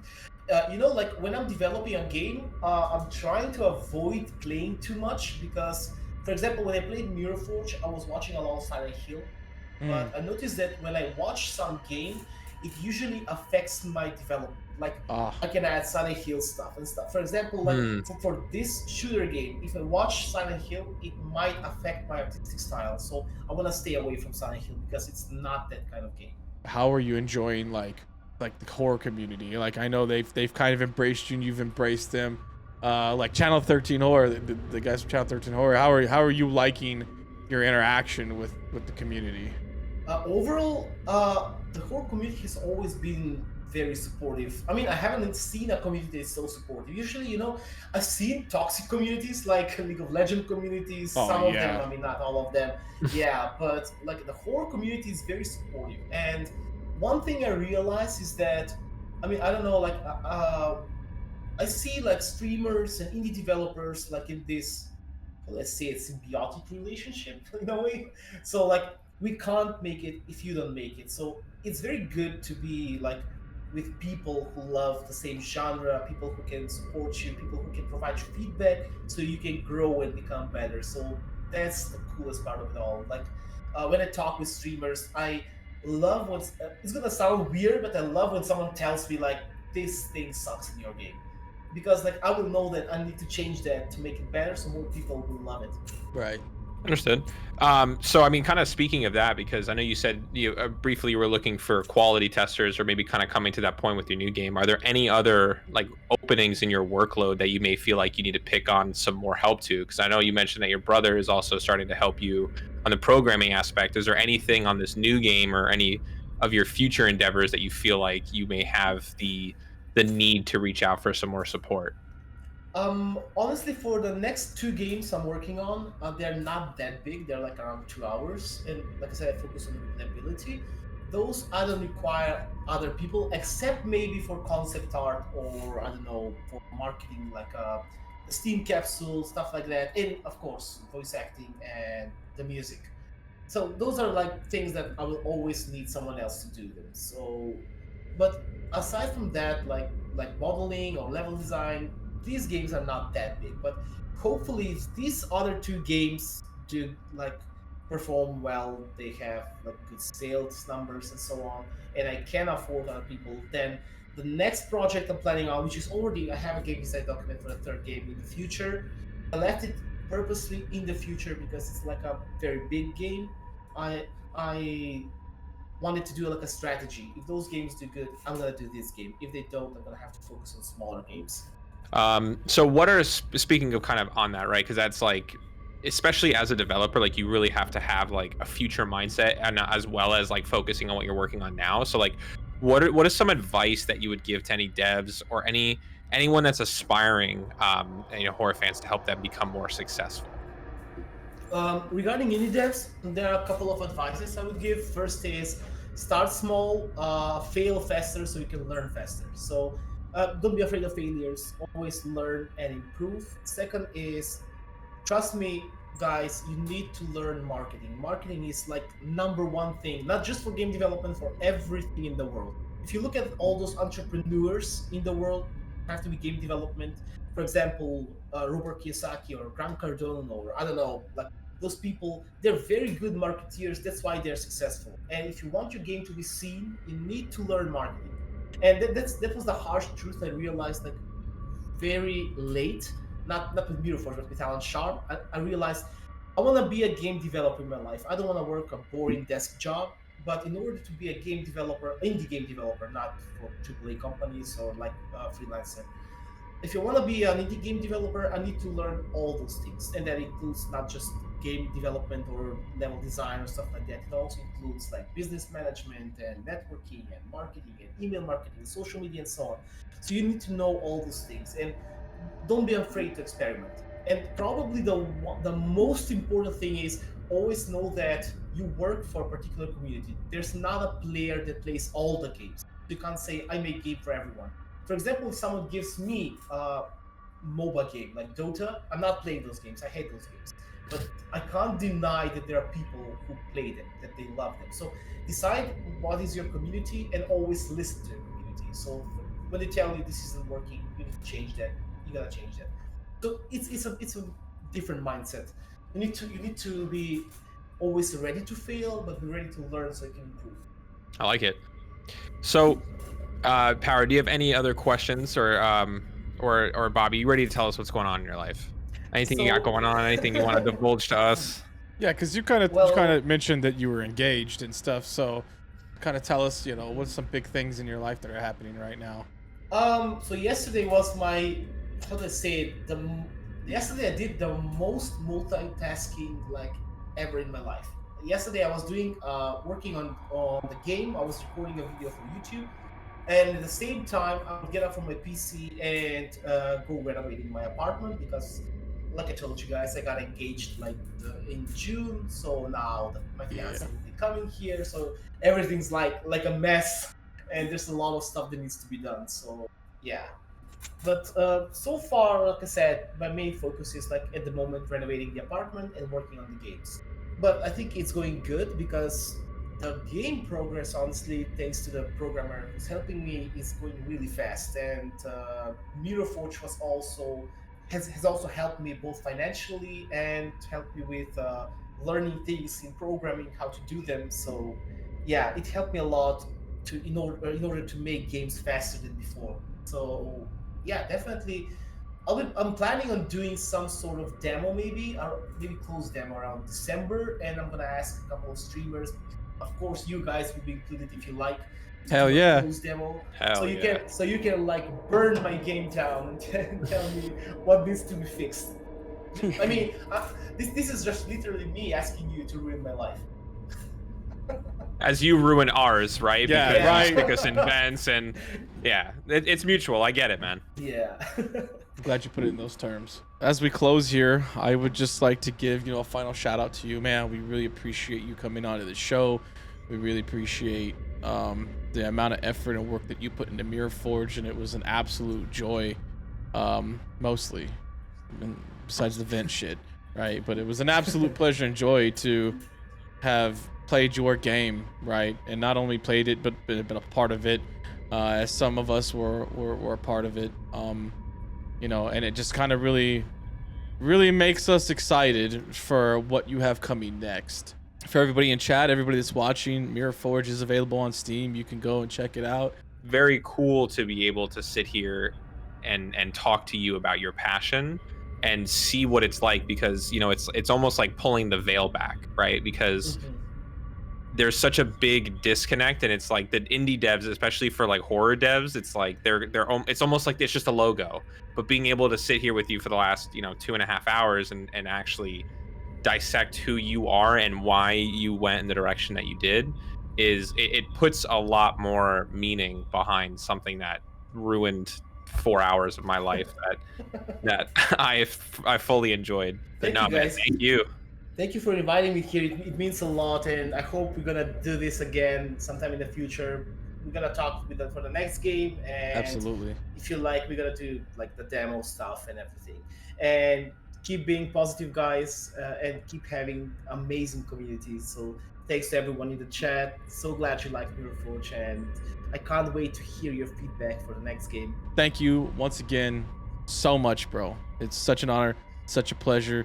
Definitely gonna have you back on the show at some point as we progress and we get huge and we get our own channel on TV and stuff like that. It's gonna be great. Our own series, our own docu-series. But thank you. Anytime, guys. Thank you, brother. All right. Have a good one. You too, man. too.